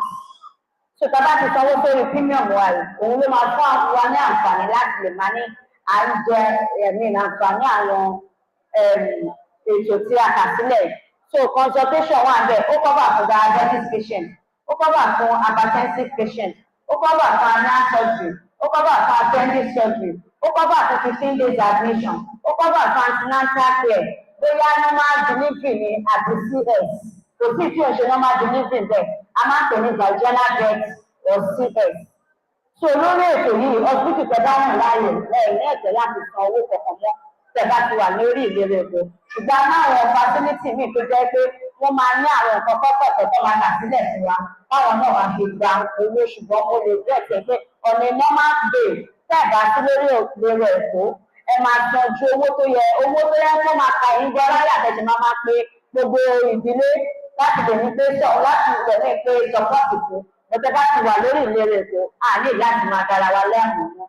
fún àwọn àgbàlagbà wa ó kọ́bà fún lórí new plan tó wà yìí sí ó kọ́bà fún cataract care fún àwọn àgbàlagbà tó máa ń ní àìsàn ojú ó kọ́bà fún pterygium surgery cataract surgery so many things eye glasses so many things tí mi ò lè kà tán tó bá yẹ kó projector wà ní I would have loved to project it so that àárẹ̀ òrìkọ̀ tí n bá ní kí n máa kà àmì kúrò bíbá so ní fún àǹfààní fún question torí time so a máa ní láti béèrè question so time frame tí mo sọ yẹn any payment between now and 25th of this month by first week in next month ó máa wà active ṣàlàyé mi yé yín so bóyá ètò ìlera ẹ̀ tó ṣe lọ nìyẹn a dẹ̀ ní fún àwọn civil servants náà fún àwọn civil servants tó wà láàárín wa automatically àwọn yẹn ti wà lórí scheme àmà ní wọ́n ti ń yọ owó wa wọ́n ti ń yọ owó wa àwọn akọ ló ń la ní ètò yìí wà fún jù ẹlòmíràn ní pé civil servant wọ́n ti ń yọ owó mi gan mi ò lò ó mi ò ṣe kọ́kọ́ ẹ̀ fẹ́ lónìí kọ̀ọ̀tẹ́ ní àǹfààní láti ìlú ẹ̀yìn gbọ́dọ̀ ẹ̀ka ìjà jù wọ́n ní ẹ̀ka bá débẹ̀ wọn ò dá wa lóhùn wọ́n ní kò sóògùn lórí new plan tó wà sí ní pé kò sóògùn kò sí nǹkan tó ń jẹ́ bẹ́ẹ̀ àti ti ní ìjọba tó ṣe débi pé tẹ bá dé hospital tẹ bá ní kò sóògùn a ní mass pharmacy wa tẹ́tí tọ̀bà fún yín lóògùn ní hospital tẹ lọ ẹ mú prescription drug ẹ̀mí náà drug ní ẹ mú lọ sí lab wọ́n máa fún yín ní ìtọ́jú bíi code wọ́n máa fún yín wọ́n máa mú lọ sí lab tẹ máa fi gba àwọn oògùn yín lọ́fẹ̀ẹ́ láìsan anything. Salaam alaikum wa rahmatullahi wa barakatuh. Wa alaikum salam wa rahmatullahi wa barakatuh. Ìyára tí wọ́n bá sọ̀rọ̀ lórí ìlera àtọ́kọ̀ fún àìsàn tí omi tó ọlọ́run ní ká ló wà. Ìjọba tí máa wọlé káwá tó bá sábà ọlọ́ba ṣe ní ìrọ̀rùn. A máa bẹ̀rẹ̀ sí máa gba ìgbéláyè. A máa ṣí ojú òkú lẹ̀ nísì. Wàá dá máa tó padà sí ọ̀dọ̀ Yàrá àwọn ìbéèrè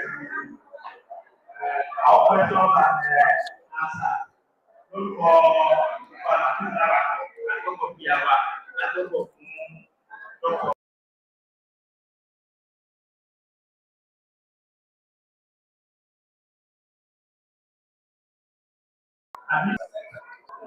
These are the online questions.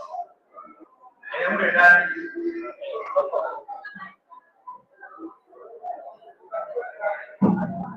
صلوا على النبي الكريم صلى الله عليه وسلم.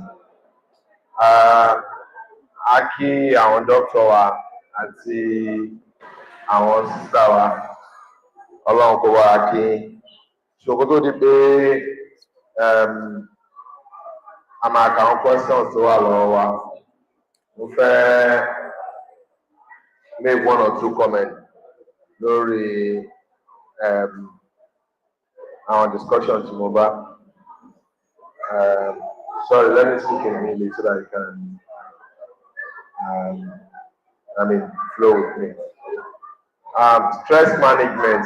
I think we've had series of discussions around this stress management at different points where we've brought different experts to come speak to us, and we are also very glad and very happy that you have also come to add colors to the discussion, to remind us, because most times we forget things. Maybe we leave here, maybe 1, 2, 3 days, we forget. That's why it is very important for us to refresh this our discussion. And like we've had so many guests here, they are one of our guests in our record now, and we'll be so delighted to have you join us in our Let's Get Better program, either physically like we had here, or to join us virtually, where we put resources together and have you as one of our experts and our brothers in Islam. So we'll take your details if you don't mind. Each time, like this program is live, and people are watching us now. So each time we commence the program, it's a monthly program. We can send you the link at your good time. You know you are very busy.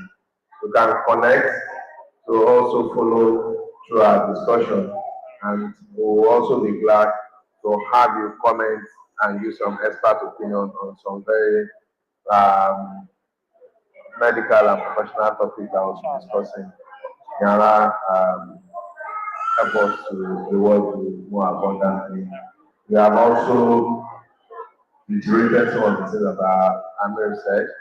We will also try to remind us of something, especially how the Prophet Muhammad was able to manage stress by delegating, forming his cabinet, giving people responsibility based on their expertise and all of that. We really appreciate you so much. To our sister, thank you so much. I wish my Yoruba is as fluent as yours, but again, thank you so much. On this Ilere, just permit me to add one or two things, personal experience and some other things, so that people can know how important your visit is and what you are doing for us today.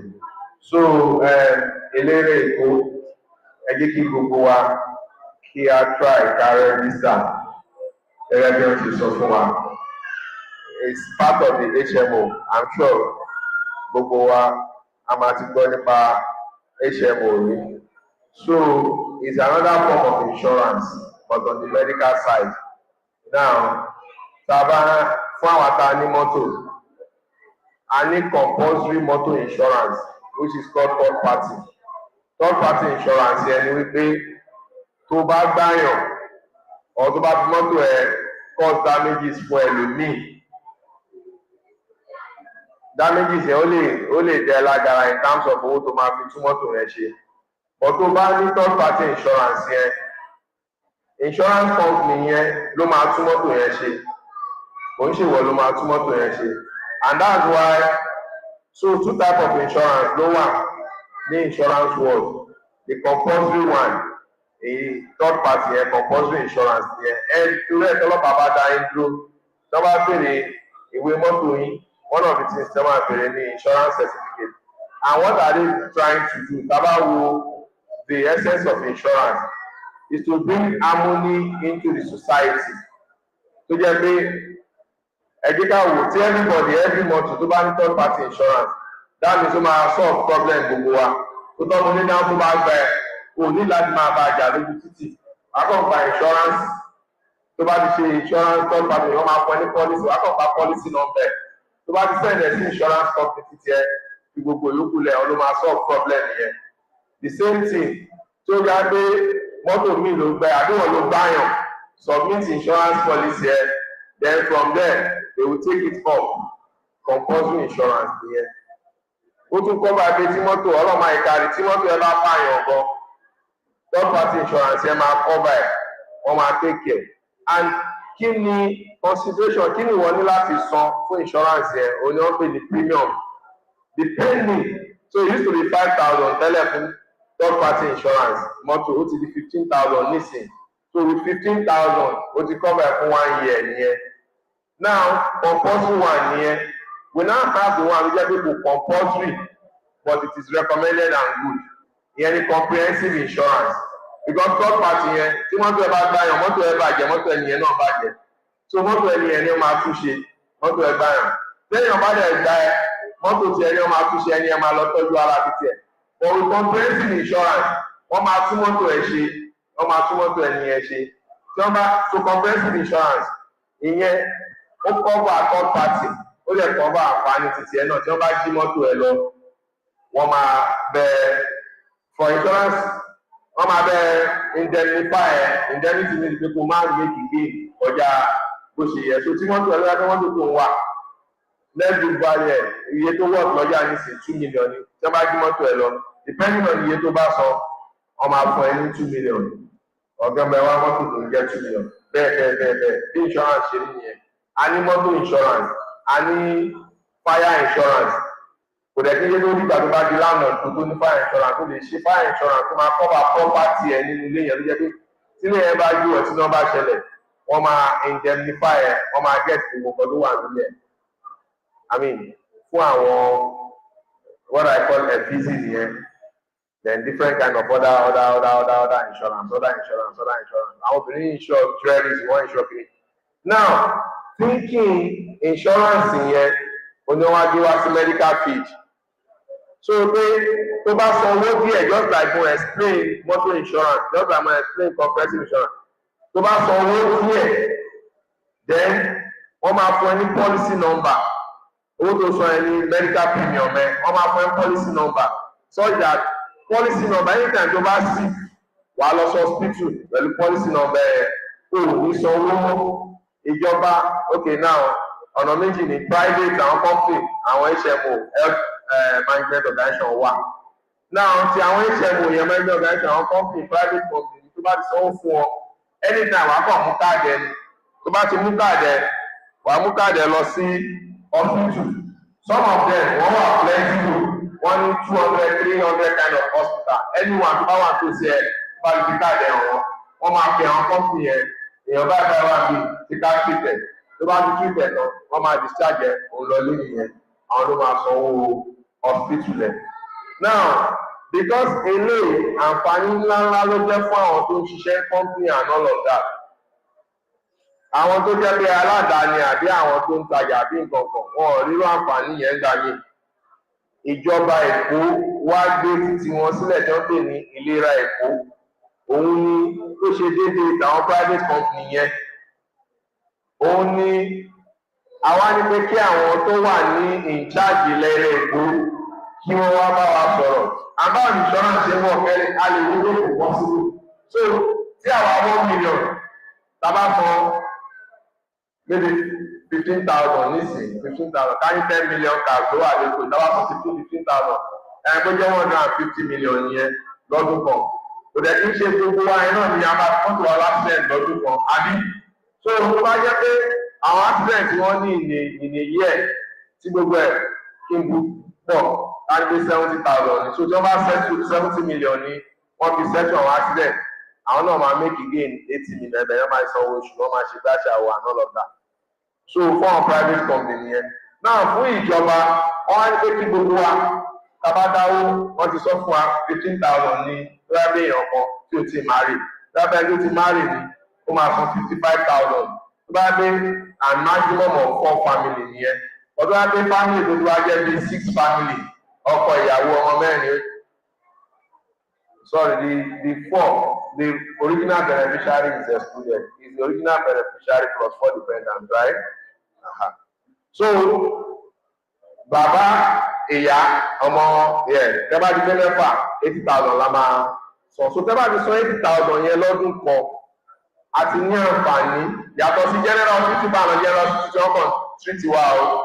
But eléyìí, a tún ti gbé ìgbésẹ̀ kan, àbọ̀ọ̀kù ti general hospital yẹn, àwa tó ti sanwó. So bí ìjọba ṣe máa pín gbogbo owó àwa tá a sanwó jọ nìyẹn. Àwọn tó wá ń ní subsidy náà ní subsidy àti gbogbo àwọn subsidy ìgbà tí wọ́n yọ kúrò lórí epo. Ìjọba ló ń subsidize medical yẹn pẹ̀lú owó táwa sọ yẹn. Akọ̀mọ̀ tó tábà ti register àgbẹ̀tọ́ sọ wọn tábà ti register nísìn, wọ́n máa fún one policy number. Policy number yẹn òun làwọn máa mú dání. So wọ́n ti ní registries of hospitals across everywhere. For example, tí lẹ́tà gbogbo last week ó wà lára àwọn hospital yẹn tí mo dẹ̀ bí ó wà. Kálára méjì ni ẹni ní ìsìnkú ṣe eléré epo, ó máa lọ síbẹ̀, wọ́n máa treat ẹ̀, ó máa sanwó. Ṣẹ́gẹ̀, èmi ṣe eléré epo, èmi máa lọ síbẹ̀ pẹ̀lú policy number náà máa treat mi bí ò ní sanwó mọ́ because a premium yẹn ti cover mi. So ìgbà mi àwọn ọmọ ẹgbẹ́ máa tó lọ rẹpẹtẹ, a máa bá gbé ìjọba ọ̀dà one shift one bribe. Èmi tí mo ti wà ń gbé látago méje, èèyàn kan débi ìlàgùn mẹ́sàn-án ó kàn wọlé lọ, ọ̀dẹ̀ ti tẹ̀ ó dẹ̀ lọlé. Ayàtọ̀ pé ẹni ẹ wà lọ́ndà scheme ìlérí epo ṣẹ́gẹ̀. So one of the things tí wọ́n sọ fún wa pé ìjọba ti fi ọ̀pọ̀lọpọ̀ owó wọ́n ti invest a lot of money síbẹ̀ tábà ṣe ẹni kí n fi wọ́n kí n tó submit sí àwọn question. It's just important for me to stretch this discussion so that we can just underscore the importance. So ìkànnì àwọn èèyàn mi tó jẹ́ pé mo wà responsible fún, ó máa ń ní back pain. Back pain yẹn ti wà ń bẹ̀ for maybe 10, 15, 20 years àti lọ different places civil, all the professionals in the world. So I'm a Luba concept. I'm a Shebasha. So you're lucky. Probably I can't travel for operation. But time lockdown, so everybody will travel. I refer was see another private orthopedic that will handle the surgery. So actually MRI, and all of those things. From there, I want actually operation. So by doing operation, it was successful last time because it paid me.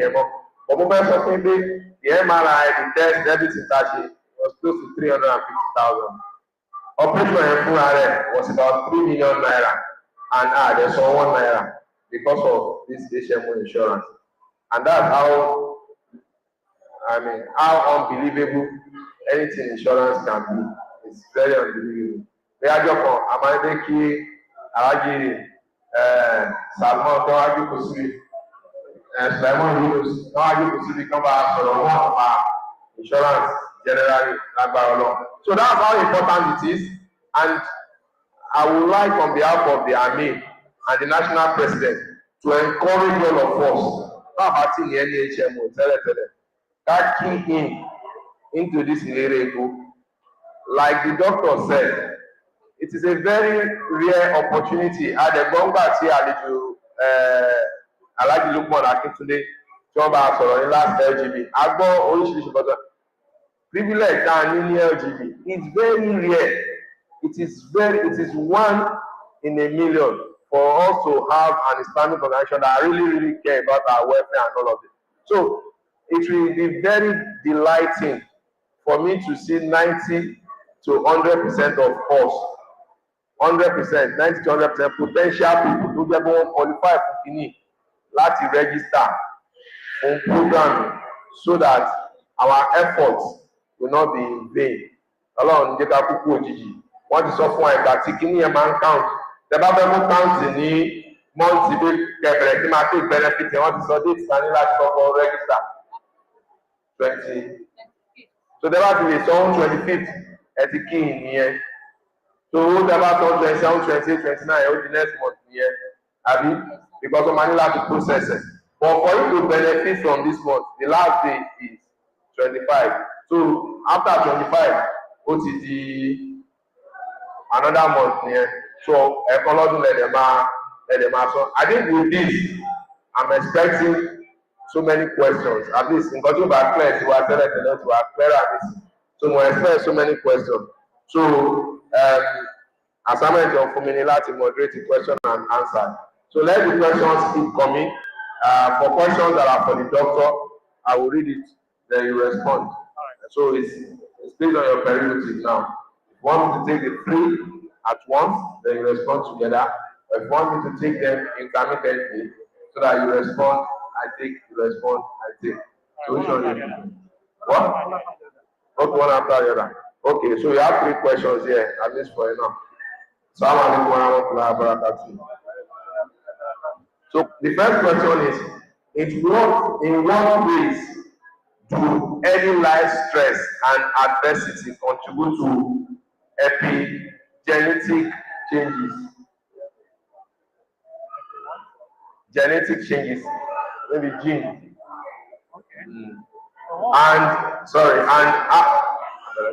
And how might these changes be reversed or mitigated later in life?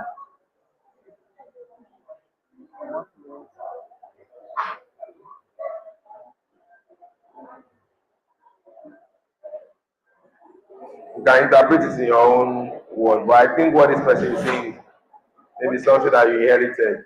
Can stress change it or something? Yes. So essentially, what he's trying to ask is how early does stress affect us, and are these effects permanent or can they be reversed? Yeah. Well, because we have something called DNA. So essentially, your DNA exists to record every little thing that happens to you. So a good example would be, all right. So a good example would be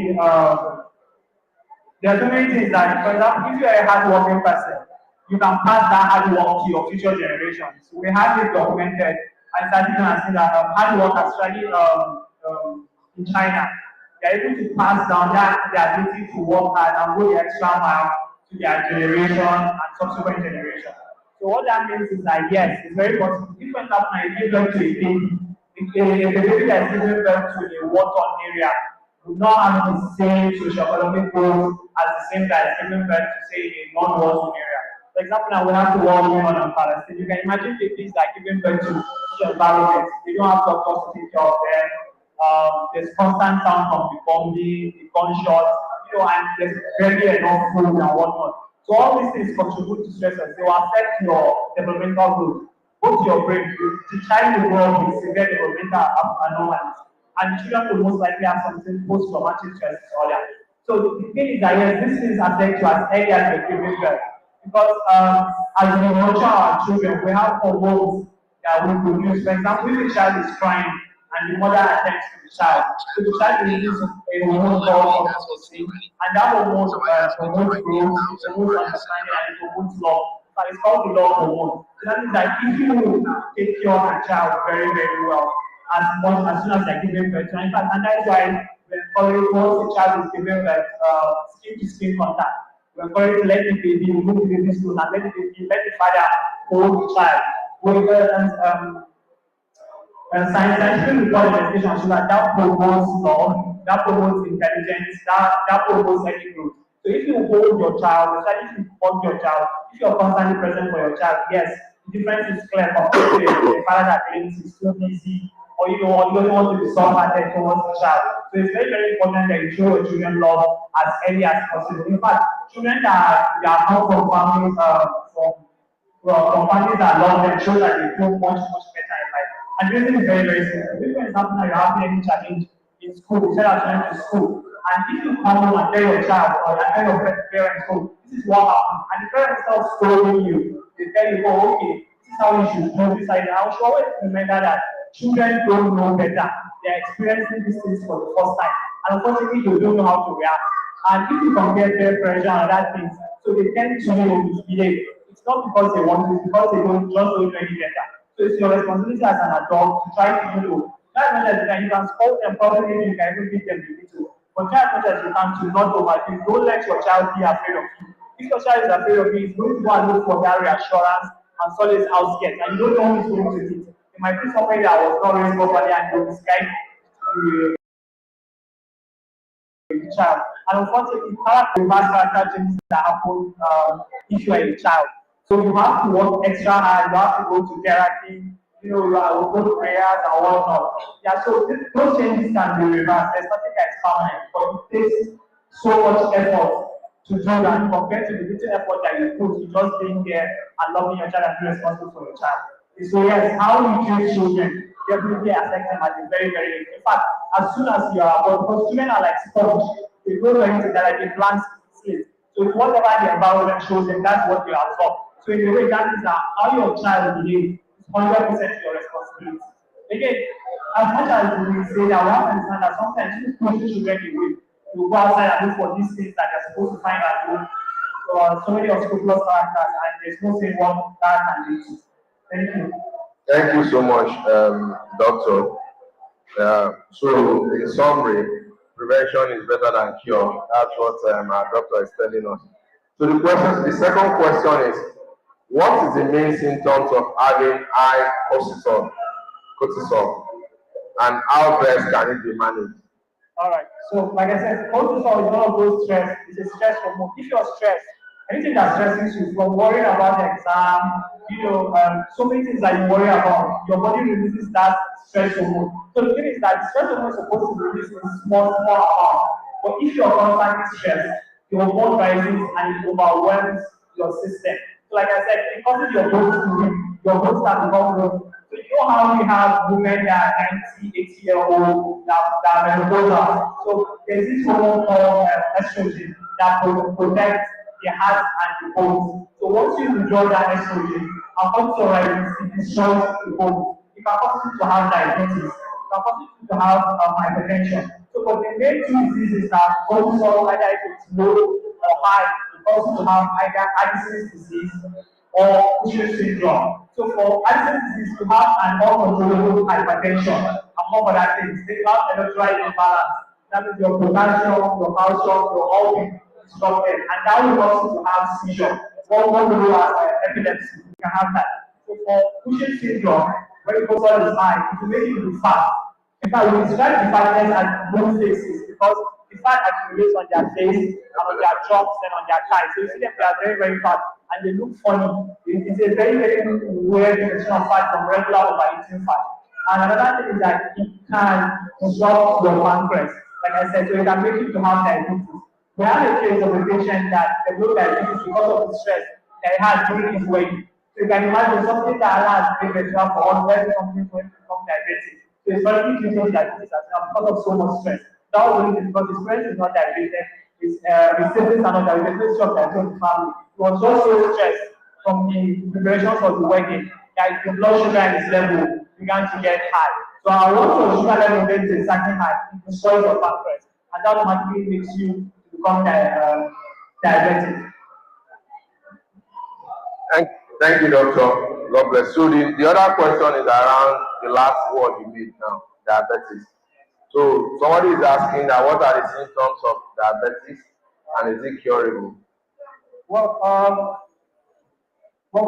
Yes, okay, yes. So some symptoms of diabetes is you'll be frequent urination. You go to the toilet pretty much every hour, especially at night, for probably 6 times. You go to the toilet at 10, 11, 1, 2, 3, 4, 5. So you have constipation, that's one. Then you are constantly hungry. You are always eating. You are always eating because the problem with sugar is that if sugar is too much in your body, that the first thing that is destroyed is your nerves. So your veins and your nerves are carrying sensation. So, and that is why they could present with also impotence. If you don't care about diabetes, they present with impotence as well. They are able to hold the urine. They are constantly stressing. They are always drinking water because their body has lost that autonomic regulation. Then you also have visual disturbances because of the sugar. Sorbitol is converted into your eyes and it blocks your eyes, so you have poor sight. So the most common symptoms will be poor vision. For example, if they could see from near to the end of the hall, they say that vision is blurry, you can no longer see very clearly. So they start, then like I said, excess urination, they urinate almost every hour. In fact, they cannot stay for more than 2 hours without going to the toilet. So that's one of the symptoms. So you then they are constantly hungry, they are always eating, and they are always thirsty, they are always drinking water. Those are two of the most common symptoms that they present to you. So yes, diabetes can be managed. It's a chronic condition. Diabetes, for example, we don't have anything that will give that will cure you. You just have to be taking the drugs. So like metformin, and unfortunately diabetes will also regulate your appetite because most of what we eat in the body is converted into sugar. So you have to regulate body. So you stop eating high calorie diet, high carbs, so that they don't overwhelm your system and prevent those symptoms. And yet there's a new there's a new center technology in China that really that is cure diabetes, but they haven't presented the report for the world to see. But the problem with stem cell is that it's very, very expensive, and that's what they use to cure sickle cell disease. Because it's about $8 billion. So you can see that means that the trade is not available because of all the affordable. But yeah, there is a recent research that shows that some Chinese labs have cured people with diabetes. Okay, thank you, doctor. God bless. So one last one. This person just wants to ask this question. They just want 1 point from you. That how can one manage hypertension? Okay, well, hypertension, you have to take your medication. Hypertension is different causes and there are different causes. So if you go and your doctor does the investigation and you find the cause of the hypertension, so you're placed for medication. But there's a recent study that shows that Zobo, hibiscus flower, can also cure hypertension.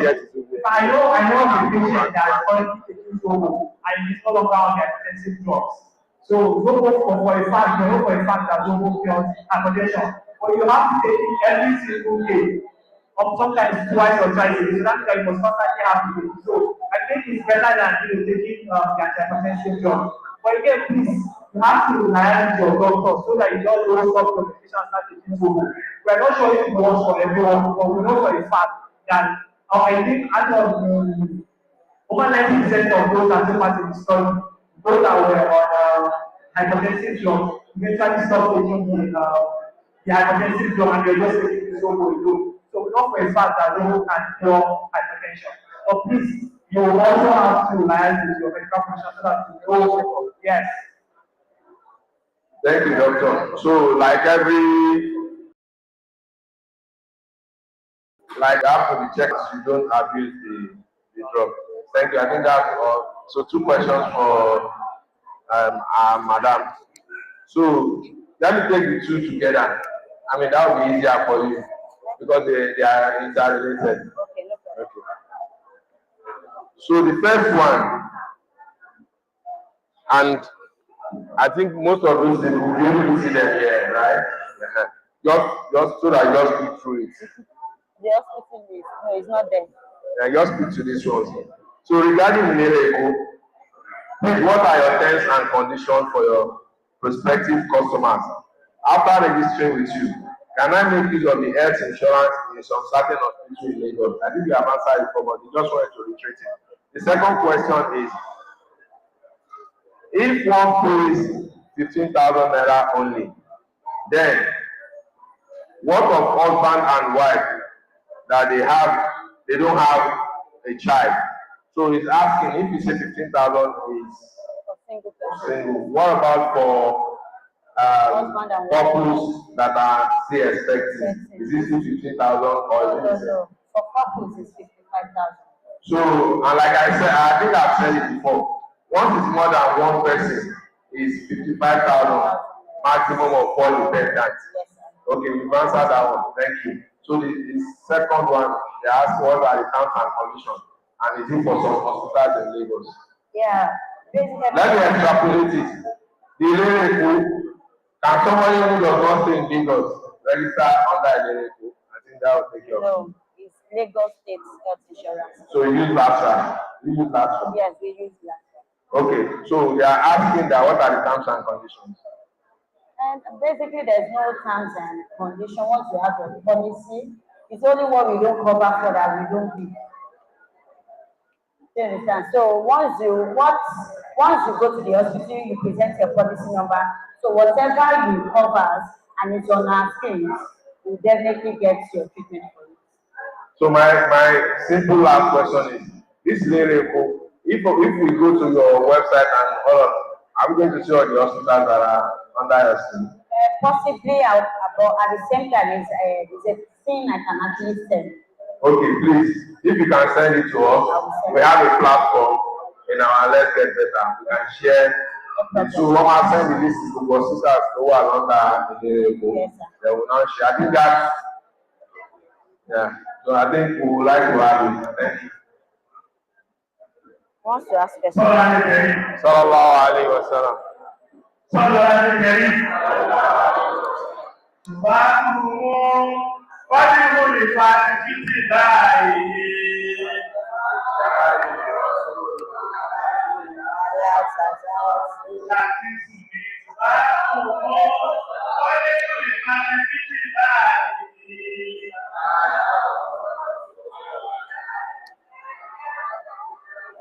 Mo bẹ́ẹ̀ láti fi dára padà ẹ̀jẹ̀ àbọ̀ gbogbo mẹ́ta bá dùn mú.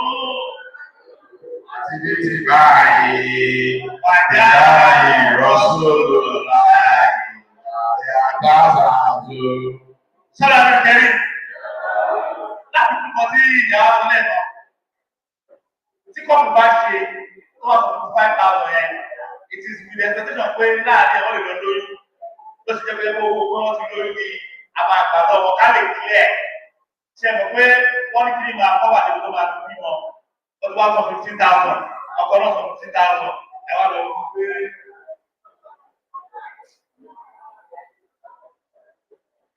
pé oyún wa lọ wọ àbóyún wa lóṣù mẹ́ta kẹ́ tó wá lọ pàápàá ẹni wá fẹ́ kó wá sínú owó níbi bí ọkọ̀ láti 30,000 yìí ìbọn ló fẹ́ ká ṣíìtì àwọn àtúntẹ̀kẹ́ ṣíìtì wa lọ́yìn tó bá ti di kọ́ọ̀pù 55,000 ní ọdún kan lẹ́ni. Ìṣọ́lá ti bàbá wa sọ lẹ́ẹ̀kan ìbí ní personal experience. Ya 2022, ó bá gbọ́dọ̀ tó wá nílé mi dédédédé àwọn ọmọ olùkọ́ wọ́n lè sọ gbogbo iná gbogbo ẹgbẹ́ ti ká pátá wọ́n bá mú 700,000 and my insurance was just 80,000. Ó dẹ̀ kú 17 days insurance nígbà yẹn bóyá expire àwọn 17 days to 21 days bá pe officer wọ́n wá ṣe gbogbo everything at the end of the day ọmú wálúwà wá wọ́n ṣe gbá wọ́n ṣe àgbọ̀ gbogbo owó yẹn láti lọ ṣe ọlọ́gbọ́dọ̀ wọ́n àti ìlú tó ṣẹlẹ̀ sí wa kọ́ wọ́n ṣẹlẹ̀ sí wọ́n ṣẹlẹ̀ sẹ́ni kọ̀ọ̀kan so that's the advantage of insurance afẹ́gbà ìpè láti nígbà yìí méjì lọ́dọ̀ ọkùnrin méjì lọ́dọ̀ obìnrin lọ́yà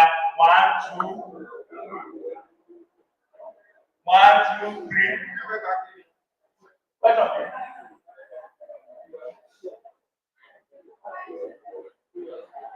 So 1 2 3 other opening 1. I don't know.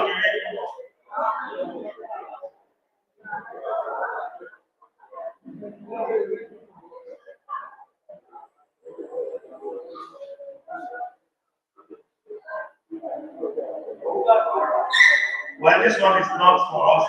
Okay, but the next move, when more particular company, so the wash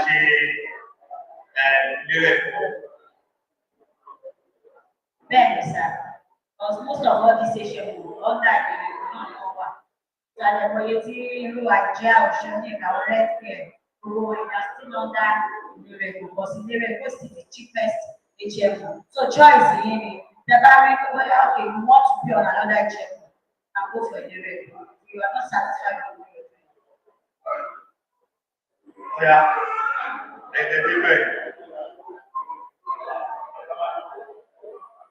Sọ́ra níbi ìkẹrẹ. Ìbéèrè tí mo fẹ́ bèèrè kí lọ bẹ̀rẹ̀ mo sì dá sí pé a ṣe rí wípé ọ̀rọ̀ gífẹ́ ìlera Èkó tí a ń sọ̀rọ̀ nínú àwọn àmbásádọ̀ àwà nínú ìdásí wípé nítorí pé láti ní wípé òótọ́ ní orí tó kì í ṣọ́ọ̀rọ̀ ní àbíbẹ̀rẹ̀ máa bá àbíbẹ̀rẹ̀. Àwọn sọ ní sí wípé kọ́pù pẹ̀lú ọmọ mẹ́rin in a family of 4 or family of 6 nítorí ìgbà àwọn ọmọ. Ṣé àwọn ọmọ tí a ń sọ̀rọ̀ wọ̀nyí wọn bá ti jẹ́ ọmọ tó ti wọ́n 21-22 years lábẹ́ òbí ṣé àwọn náà lè lè kọ́ bá àbíbá wò? Ẹ ṣe gan ni fún question ọ̀sà ara àwọn question tí mo expect ni. So ọmọ tó gbọ́dọ̀ wà lábẹ́ òbí tó gbọ́dọ̀ jẹ́ ọmọ tí ò tí ju 0 to 23 years lọ gbọ́dọ̀ wà lábẹ́ òbí ọmọ tó bá ti pé 24 years irú ọmọ bẹ́ẹ̀ kó máa dá dúró láyé àbẹ̀ ọ̀sà. Assalamu alaikum wa rahmatullahi wa barakatuh. Ẹ ṣe ìlera Èkó, ó dàbẹ̀ ní pé kí yìí ẹ̀sùn wa bí lèdè. Lórí ọ̀rọ̀ ṣẹlẹ̀ ní Wẹ́ẹ̀sì ọ̀sẹ̀ yìí, ìyàwó ẹ̀fẹ́ bí lọ, wọ́n wá lọ sí ìpínlẹ̀ General Hospital sọ̀rọ̀. Wọ́n á débẹ̀ ní Wẹ́ẹ̀sì, wọ́n wá dájú. Ìgbà tó ní Tọ́ọ̀sì, alẹ́ Tọ́ọ̀sì, ó ṣe ṣẹ́ṣọ̀ ọ̀sẹ̀. Alhamdulillah, agbóhùnyà, agbóhùn. Ìgbà tó di àárọ̀ Friday, alọ́wọ́ ìyá àti ọmọ àrẹ̀wà ọkọ̀ náà. Àjọsọ̀rọ̀ nígbà táwa rí ọkọ̀. As family, àwa ń sọ̀rọ̀ ní ìta. Àwọn náà dẹ̀ wà ní ọ́ndà ìlera Èkó. Ó kọ̀ bẹ́ẹ̀ kẹta mi tọ̀ mọ́lẹ̀ sí i. Ṣé ó pọ́sibú láàárín táìmù tó débẹ̀ yẹn di ọjọ́ yẹn? Ó lè sọ fún akóhùn tí lọ́sọ̀ ọ̀dẹ̀ pọ̀ sí. Ó dẹ̀ wà lọ́ndà ìlera Èkó. Ìmọ́lẹ̀ ni mo fẹ́ àwọn alọ́yẹ tí kò lè mọ̀. Wẹ́ ìmọ́lẹ̀ tẹ́mi lè tàn sí àárín Brazil bóyá ni mi ò lọ síbi tó yẹ kó lọ láti lọ́ka clearance láti lè jẹ́ kọ́kọ́ kó wà lórí ìlú rẹ̀. Ẹ ó lè sọ fún wọn pé òun wà lórí ìlú rẹ̀ tó bá wà lórí ìlú rẹ̀ ó náwọn channel tó máa ń lọ ní hospital láti lè fi gba clearance láti lè fi gba exemption ẹ̀tàlámàkì ní pé kó wà lórí ìlú rẹ̀ kó ẹni yìí ó kọ́ bá fún delivery ẹ̀rọ ó kọ́ bá fún bóyá wọ́n ní wọ́n ṣe phototherapy fún ọmọ kọ́ bàbá fún ní cover letter tó bá fi jẹ́ pé ẹni gbẹ̀ tó bá lọ kó wà exempted. It's still the same thing even our experience in the general hospital kò lò ṣé pàtó mi sọ yẹ yìí so ó lè jẹ́ pé bóyá mi ò lọ sí right channel ọkọ̀ jẹ́ pé àwọn tó wà ní duty bóyá ọmọ bóyá nọ́ọ̀sì àbáwọn ọ̀ṣẹ́ ìgbà iṣẹ́ wọ́n lè má rí ní ìbọ̀wọ̀ sí most of our hospital náà ṣe ẹ̀ẹ́dẹ́gbẹ̀rẹ̀ àwọn òbí mi. So ló bá kan méjì lóṣèré.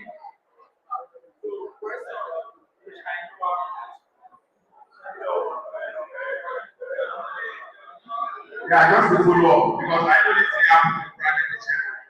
Following what Abdul said, surely claim well, but private Yes, you can claim your money, you can claim the money back. So do any policy number àti orúkọ wọn, ọkọ ní láti send email a visit hospital by your policy number when you get there, this is what you are asked to do and go to pay some of amount like this. So amount. So go far to the final. It's all long from the customer service number and some channels and money that you reach. Should in case we are in the hospital world, I know we are one also my people. If them are feeling we are in pay, we are paying for the don't go to the hospital, the number, so that when the value resolve anything, the bad to come back. The bad to grow as it has no Okay, ma. Maybe for those selling. On the FHCS, I'm not going to, like you said, I'm not going to class again. They will be the right things and they have also rule on. So, about you ask for what they claim, oh, yeah, father. Possibly, government national. Because you know, for example, family of four, you mean, for 4 years, you have to be a government, what you can hear, oh, God, we just want to be, say the public cover. Bẹ́ẹ̀ni sá. Nígbà tí mo bá ti jẹ́ abẹ́ òrùlé ní mo gbé. Bẹ́ẹ̀ni sá.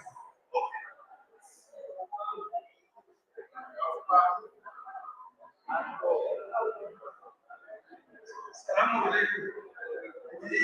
Èèyàn bá wà ní ọ̀dà ìyẹn rẹ̀. Tí ó dẹ̀ ní Amẹ́ríkà ìtàlẹ̀, ó ẹgbẹ́ òkun, ó tó ń lò. Tó máa ń lò ní òkun diabetes. Ṣé wọn ní ẹgbẹ́ òkun yẹn ń tẹ̀sí sí fáwọn òbí fún? Òun náà ni mo sọ síwájú sá. Tó bá ti jẹ́ pé irú diabetes ó wà lọ́dà ìlérè. Hypertensive patient ó wà lọ́dà ìlérè. Lérè ó kọ́ bẹ̀. Ó máa mọ tí drugs tó máa ń fún àwọn ẹ̀mí diabetes patient, hypertensive patient. Monthly lérè kó máa fún wọn. So bóyá hospital tẹ bá mú, bóyá wọ́n ní kò sókùn, wọ́n lè ní kẹ́ padà wá or better still, wọ́n fún yín ní prescription drugs ní kẹ́mọ́ lọ sí pharmacy, aláwọ̀ list of pharmacy wa. So kẹ́mọ́ lọ sí tó bá fún wọn yín láti lè lọ gba àwọn òbí.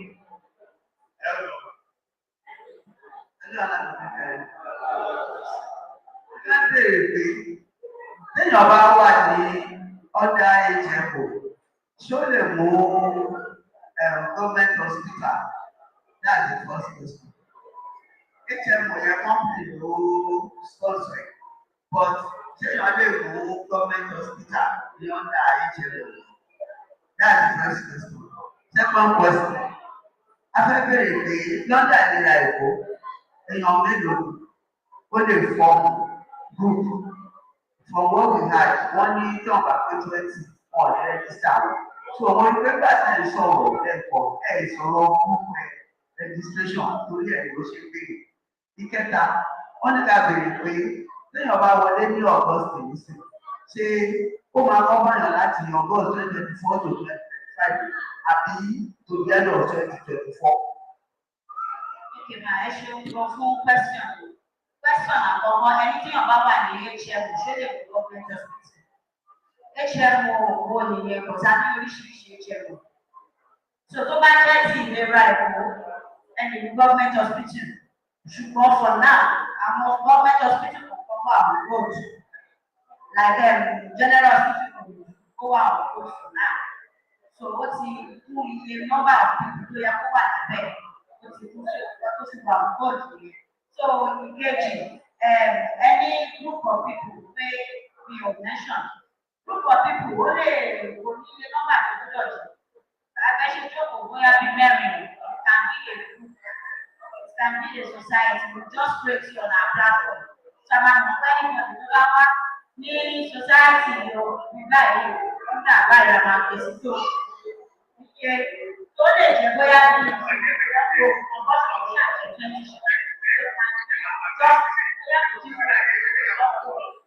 tó máa ń gbọ̀dá máa ń gbòòrò sí àdúgbò.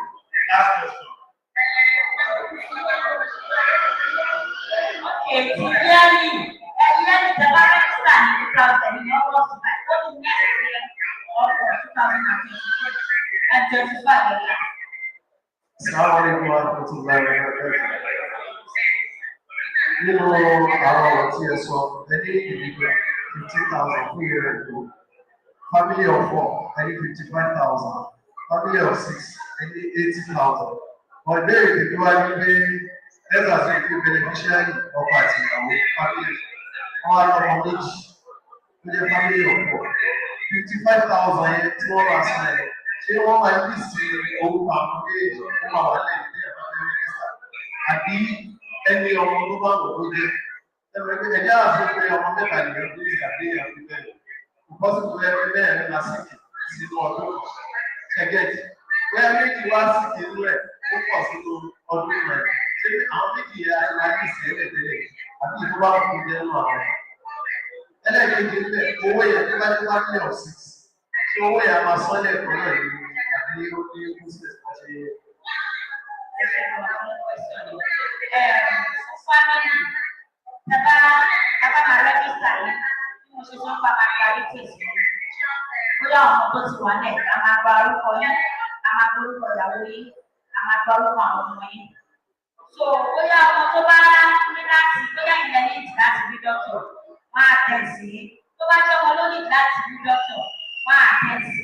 So taba wá bóyá ọmọ tó wá ṣe mẹ́rin kẹtì wà bẹ́ẹ̀ ọlọ́run wá ṣe ó tó wá ṣe á ní sí fún ọjọ́ ẹ̀tún ó wá di ọmọ ẹ̀tún fẹ́ káàdì yẹn náà sí orí ọmọ yẹn sì a máa san additional owó lórí ẹ̀ tó ti yẹ yín sà tó ṣe mọ̀ pé ìjọba ti fún yín mẹ́rin ẹ̀rẹ̀ ti complete mẹ́rin yín tó tó bá wá ní extra dependent ìyẹn ẹ̀ máa san additional owó sórí ẹ̀. So fún ẹni ṣẹ́fẹ̀ what second question ìpè ṣe 55,000 yìí ṣe máa tán ẹ̀gbẹ́ náà. Ìjọba ló ṣe lọ fún wa ní àǹfààní láti lè san owó díẹ̀díẹ̀. Ṣùgbọ́n díẹ̀díẹ̀ ní ká bá máa san kò ní pé iye fún irú àwọn ẹni fún èdè tó fẹ́ ṣe ní 15,000 naira sí fún èèyàn ọ̀ṣọ́. Ẹ bá fẹ́ san tó bá jẹ́ pẹ́pẹ́ san nọ́ọ̀sì 15,000 naira ni. Tó bá jẹ́ pẹ́pẹ́ san lè méjì 8,000 ló máa jẹ́ 8,000 ẹ̀ kọ́ máa ní fún 6 months. So ẹ máa make sure pé another 6 months ẹ̀ sọ́nà. So at the end of the year ó máa kú sí 16,000 naira. So bóyá wá fẹ́ ṣe ní quarterly yẹn is 4,125 naira. So quarterly yẹn is 3 months. So at the end of the year yẹn máa kú sí 65. So fún family fún 55,000 naira bí ká lẹ́nu ìyẹn tún sẹ̀lẹ̀ àná ìyẹn 29,250 oṣù mẹ́fà nìyẹn oṣù mẹ́fà yẹn tó pé ẹ̀mẹ́sọ̀ pé ẹ bá dáhùn pẹ̀lú 29,250 gbogbo tó bá yẹ pé 3 months náà lágbára pápákọ̀ fẹ́ máa ṣe ìyẹn 15,000 naira 3 months so àgbẹ̀yọ̀ ìyẹn náà 60,000 naira. Ìbéèrè kan wá pé family of 4 ìyá bàbá kan méjì ìyàwó yẹn bá lóyún ó sì wá lóyún ẹ̀ ṣé wọ́n máa sọ àbẹ̀bà tọ́jú ẹ̀. Atọ́jú ẹ̀ tó bá bí mọ́tò a máa ká àbẹ̀wò sínú plan so wọ́n á tún lọ gbẹ́dá ní owó sí.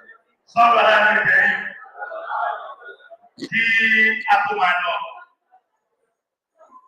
àwọn àgbàlagbà wọ́n ní orí òní balẹ̀ ó máa rí àwọn tí. Ọtúbà there's a question. Àti parí àkọ́bí ìbálòpọ̀. Number 1, àgbẹ̀wò ìkókó branch. Wọ́n dákòó wà lóhùn. Wọ́n mọ́ wá láti gbogbo ọlọ́mọdé àwọn àwọn ẹ̀yà tó lórí. Wọ́n á bá fẹ́ ṣe ìbílẹ̀ àyíwá wọn láti máa rẹ́jísà. Wọ́n á mọ́ wá láti gbogbo ọlọ́ọ̀kan la pé ọlọ́ọ̀bẹ wá ilé ẹ̀wà ọ̀bẹ wá ti ọlọ́ọ̀kan la lẹ́yìn ọdún. Every month, tábà ti ṣe tán báyìí, ká tó parí àwọn ṣẹ̀ṣẹ̀ lè wà. Ẹ láti lọ àwọn ẹ̀wọ̀n àwọn àpapọ̀ náà tó rẹ̀ kìlá.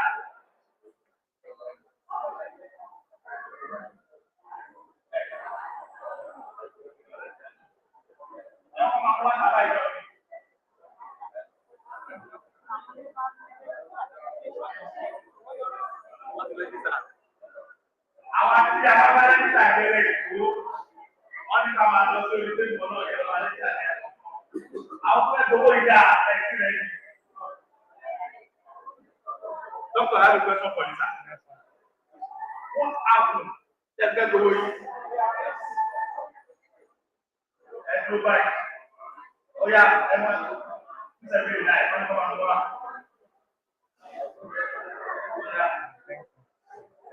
Yeah. I have a very sensitive question to ask. All right. A very sensitive one. When I say my question, you tell me if it's sensitive or not.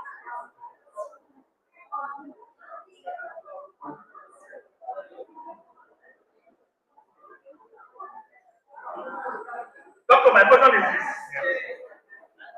How come if news is news? News is news, either bad or good. But what is responsible if somebody gets a good news?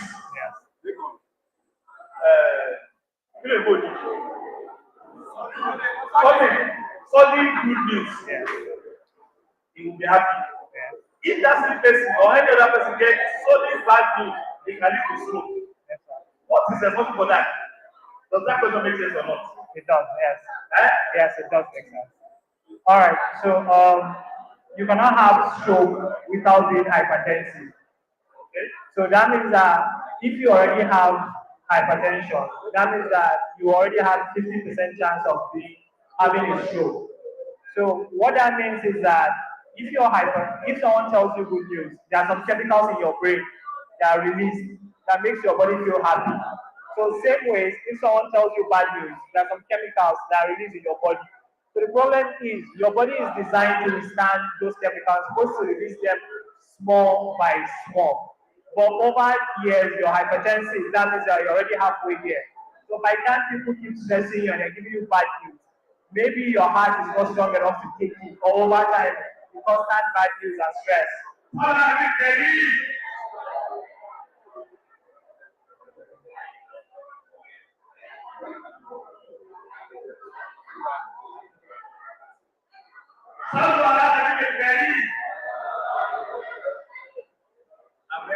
Yes. So that means that once you get the bad news, it releases those chemicals into your body. And unfortunately, your body has already been weakened by your pre-existing conditions and hypertension. So that makes someone have stroke or heart failure. I'm saying that the chemical that is for good news, not for the chemical that is for bad news. Yes, exactly. Yes. So we are really developed. All right. So this question essentially wants to know. The person says, regards the question that I mentioned that is hypertensive and had a better outcome with Zobo. He wants to know what kind of hypertension the person has and how sure am I, and the effectiveness basically of Zobo drink. So the situation for each patient is very, very unique and it varies. So what might work for one person and necessarily work for one person. That's why it's advisable for you to see a doctor. Probably maybe based on experience or based on training, if you encounter a similar case, come as yours. Or if not, then you're referred to a specialist. But again, like I said, the patient's mother is hypertensive and eventually became hypertensive. So from what you know about hypertensive is Let's attend them, please.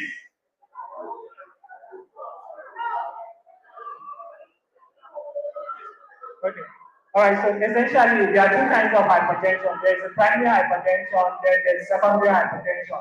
90% of hypertensive cases worldwide are primary. The remaining 5 to 10% are secondary. So that means that if it's primary, that means that we know based on your father has it, your mother has it, then you also are predisposed to having the hypertension. So that means that we cannot specifically pinpoint anything that causes that hypertension. So what this means is that if already you have a family history of hypertension, especially a first degree relative like your mother and father.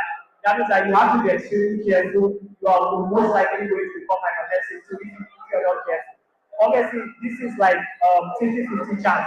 Unlike people like if you don't have a family member that is hypertensive, that means that you cannot say you are at risk of having hypertension. So, like I said, for the secondary class of hypertension, those are means that they have a predisposing factor or something that we can identify in their body and say this is what's causing the hypertension. Like I said, those that have elevated cortisol or reduced cortisol, and that is have Addison disease, and those that are born with some congenital anomalies, they can have depression and they can have hypertension. Even children can have hypertension because they are born, we want to make them have the hypertension. So for the person that is asking, that means that when we're treating hypertension, hypertension is related to high salt intake and sedentary lifestyle. That means that if you're taking the antihypertensive medication, you have to exercise at least 3 times a day. Then you also have to decrease the amount of salt, the amount of sugar, the amount of flour, even flour that you take from maybe bread, chin, whatever it is that we take from white flour.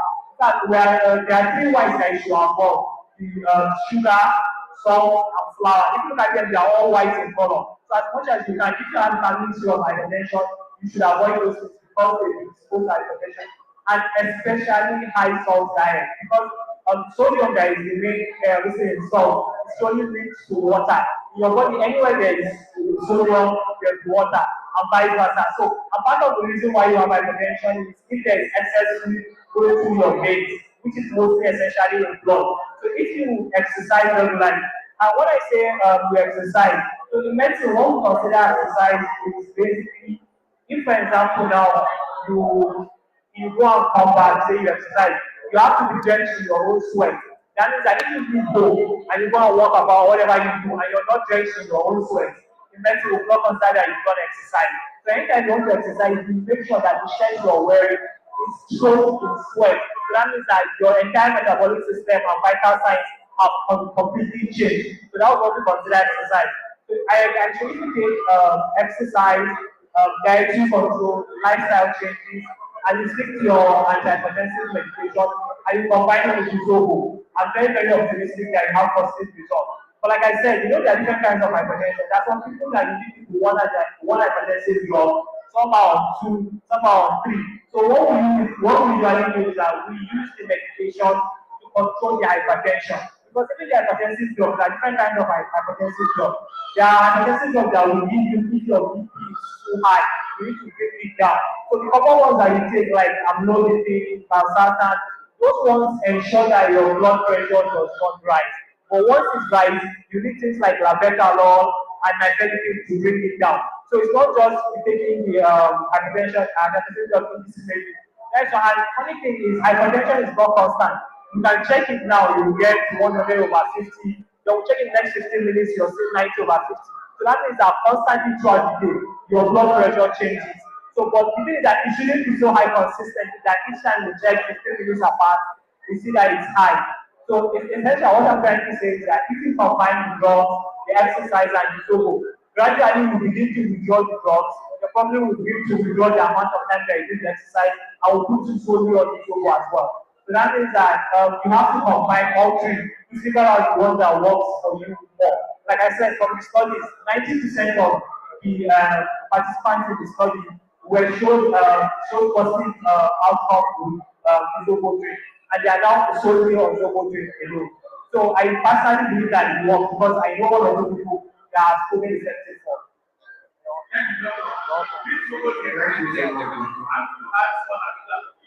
Yes, moderately. Moderately. Yes, moderately. Okay, so we need to yes, you can generally. Salt And it's better they make it at home, because if you buy outside, you have already diluted it. Yeah, so doctor said just like home cooking, they recommend that we do this on our own to avoid it being diluted and adulterated in the public. So I think with this we come to the end of the session with our sister and the doctor. Two clarification. said group and also benefit from the area. So I don't know the amount. The same amount. I think what she's saying is that, you know, if you take private HMO, for example, there's a minimum number of staff you have before you qualify for HMO. That's what Amira was asking. And for a lady, is there a minimum before you qualify? So because the total population is already Lagos State, so it's already a group that is formed, so you can join. The one for the HMO on private side, which is what Rice and Rice, so that you can make profit as an HMO. But this one is already Lagos State, so I'm already you are already a citizen. So let's start.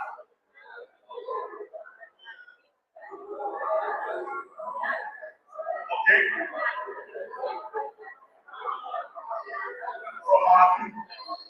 Okay, fantastic. Technique. What we have not discussed now, the chairman will announce it to you. Chairman, sir, you heard the discussion. Just announce it. Okay. Under Iberenko, I'm happy to inform you that ALMUBINS is registered already as a group. So you can also call me as ALMUBINS to join the Iberenko, which is also a good benefit for us. You never can tell that we have benefit any time from Lagos State and say, okay, the society, they can also be benefited from our scheme. For other Iberenko and Chris as a group, they are here now. If you want to join, we just register to application. And what is offered for people who are not that, it's not that. Thank you, Imam. Jazakumullah khairan. We are very grateful. So two very important things. Admin has sent the list of all the hospitals to the LGB platform. So if you go to the LGB platform, you will see the list of all the hospitals. That's number one. Number two is that admin is also adding a doctor to the LGB group so that we can always see our conversation, join our program and see how we go.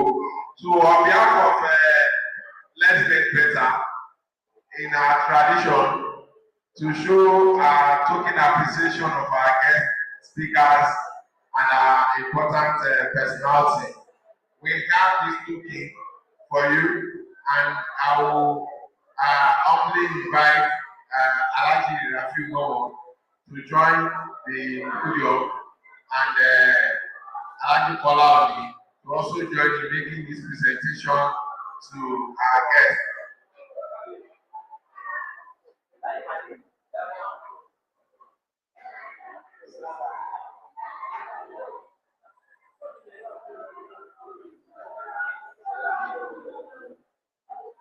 Click on these captures.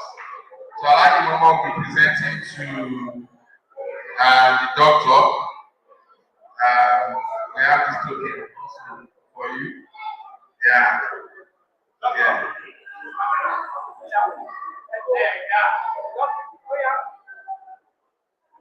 On behalf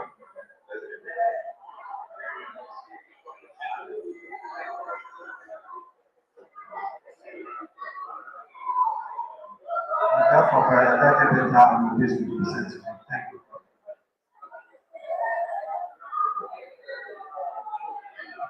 Thank you so much, sir. So we are very grateful, and we hope that when next we call you, you will answer our call. You are already part of our group here. We are adding you to the LGB from the share discussion. Jazakumullah khairan. Thank you. Otumba, come on.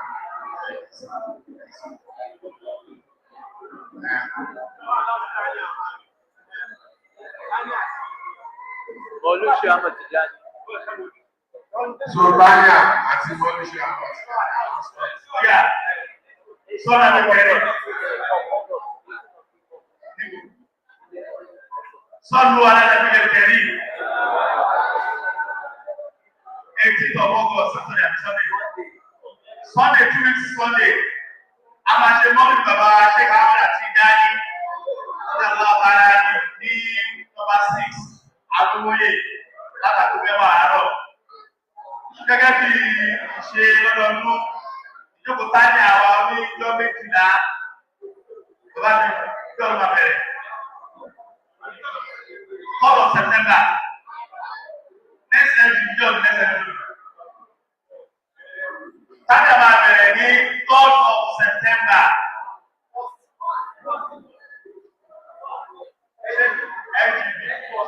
First of September.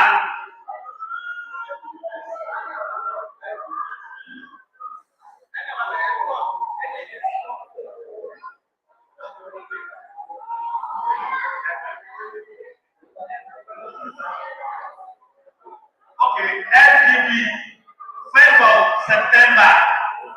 La máa ṣe ní ibi báyìí. Táyà máa bẹ̀rẹ̀ ní 4th of September. Masha Allah, láti wá dá èèyàn ìbẹ̀lá ẹ̀ nílẹ̀ àti àdúgbò ọ̀pọ̀ lọ́wọ́ gbogbo wa fún táìmù àdínú with the prosecution of the country pé ṣé wọ́n ti jáde àbẹ́rẹ́ òní jáde ajáde. Wọ́n á dá ọlọ́run lóhùn tó lọ́kọ́ lórí káàkiri wa náà lóhùn tó láti ọlọ́run jẹ́ lọ.